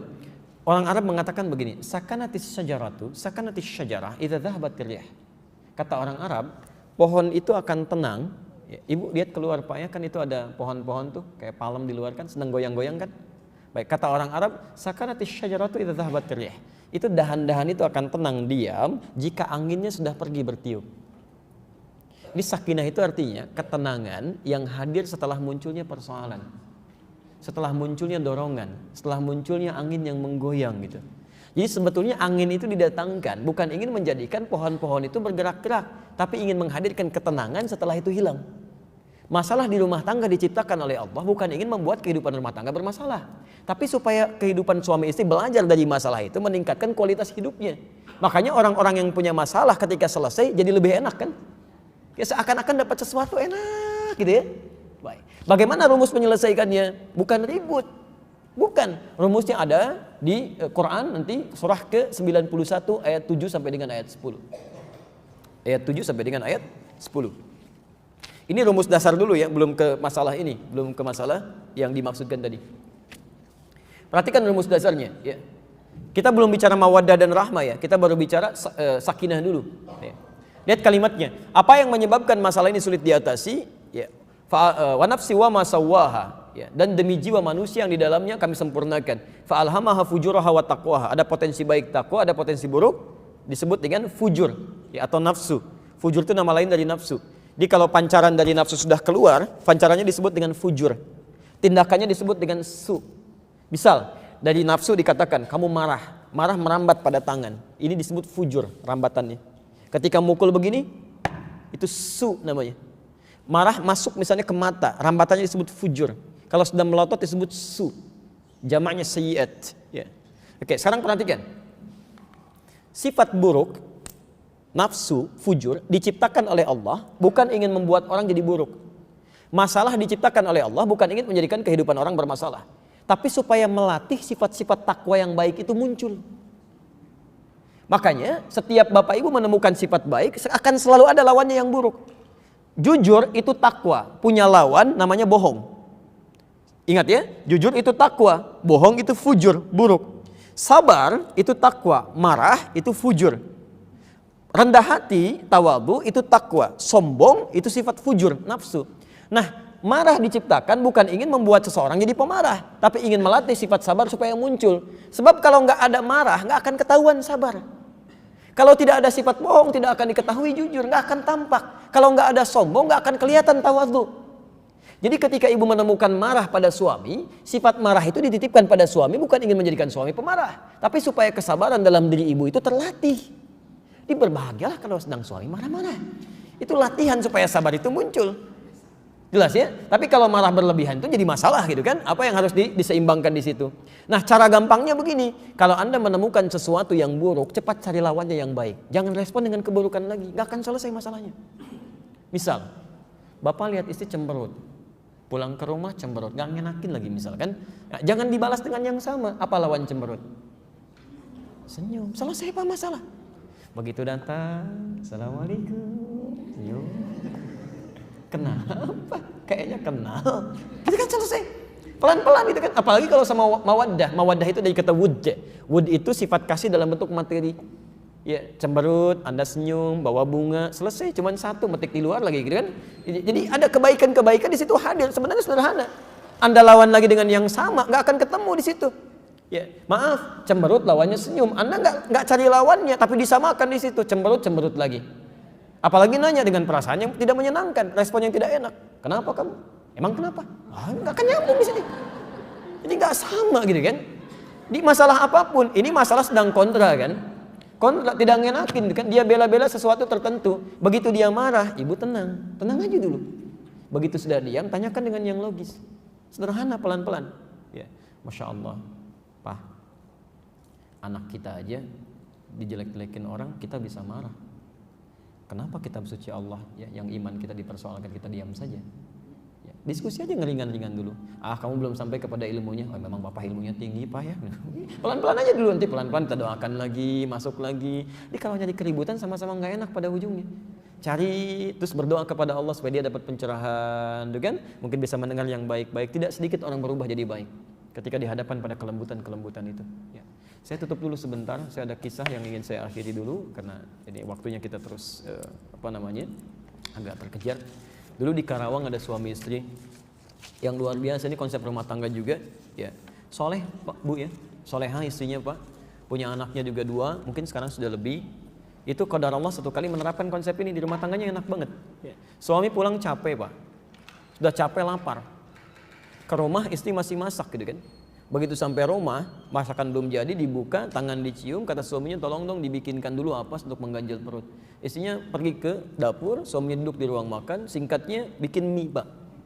Bikin mie. Karena sedang sibuk, kadang kan pikiran kemana Bu ya? Suka tidak sadar, pikiran ke sini, respon tangan ke sini. Itu sayur dengan bikin mie. Garam mulai disendok 1 sendok, lupa dimasukin ke mangkok mie. Mie dengan garam 1 sendok, itu kan diputar. Sudah selesai, istri menduga sudah selesai, baktinya dihidangkan pada suami. Bapak sedang capek, lapar, dihidangkan mie plus garam 1 sendok. Dalam situasi itu apa yang Anda lakukan? Ibu nggak usah jawab deh. Poin di sini, lihat bagaimana beliau menerapkan rumusnya. Apa rasanya garam? Apa lawannya asin? Maka beliau memulai dengan kalimat-kalimat yang manis. Ya Pak, sini sayang katanya. Sayang tuh ya, anak 2 rumah tangga, sini sayang. Ibu kalau dipanggil sayang oleh suami bagaimana perasaan? Usia 60 tahun ya, di sini sayang. Ada nilai kan dalam jiwa kan? Jadi begitu dia datang, duduk samping papa. Lama rasanya nggak makan berdua kan ini. Lebih manis dari yang pertama. Istri senang, tapi belum selesai. Lihat kalimat ketiga, ini puncaknya. Sini papa suapin. Luar biasa ya. Ini nyata loh Pak. Sini papa suapin kan. Ini kan keadaan bahagia kan. Masya Allah, istri sudah menunggu, sudah mulai mangap, sendokan dikeluarkan. Begitu dimasukin sadar ada yang salah di situ. Tidak tertawa, tapi kemudian istrinya sujud ke bawah, dicium kaki suaminya, menangis di situ. Maafkan mama Pak. Apa jawab suaminya? Suaminya malah tidak merespon dengan yang tidak wajar. Kata suaminya, enggak, jangan begitu Mas, bangun. Papa kan cuma katakan lama kita nggak makan berdua kan ya. Nah, tahu apa yang terjadi? Setelah itu laparnya hilang, capeknya hilang, keduanya masak berdua di dapur. Jadi gara-gara garam asin, cinta bersemi dengan lebih manis gitu. Sederhana gitu kan. Jadi jangan sampai ada persoalan. Yang punya masalah orang lain, kenapa yang ribut Anda? Kan yang punya masalah orang lain, kenapa kita ikutan ribut? Kita hanya menuntut sesuatu sesuai dengan asas keadilan. Jadi jangan sampai orang lain punya masalah, dampaknya ke kita malah pada ribut kan? Kan capek hidupnya. Saya kira itu ya. Baik. Bapak Ibu sekalian, saya kira kesimpulan kita hari ini, hati-hati dengan setan, jangan banyak menghayal, gitu kan? Kembali sesuai dengan dunia kita, hadirkan kebaikan-kebaikan dan semoga Allah menolong kita semua dalam kebaikan. Kami kira itu yang kami sampaikan. Subhanakallahumma bihamdika asyhadu an la ilaha illa anta astaghfiruka wa atubu ilaik. Wa akhiru da'wana alhamdulillahirabbil alamin. Assalamualaikum warahmatullahi wabarakatuh.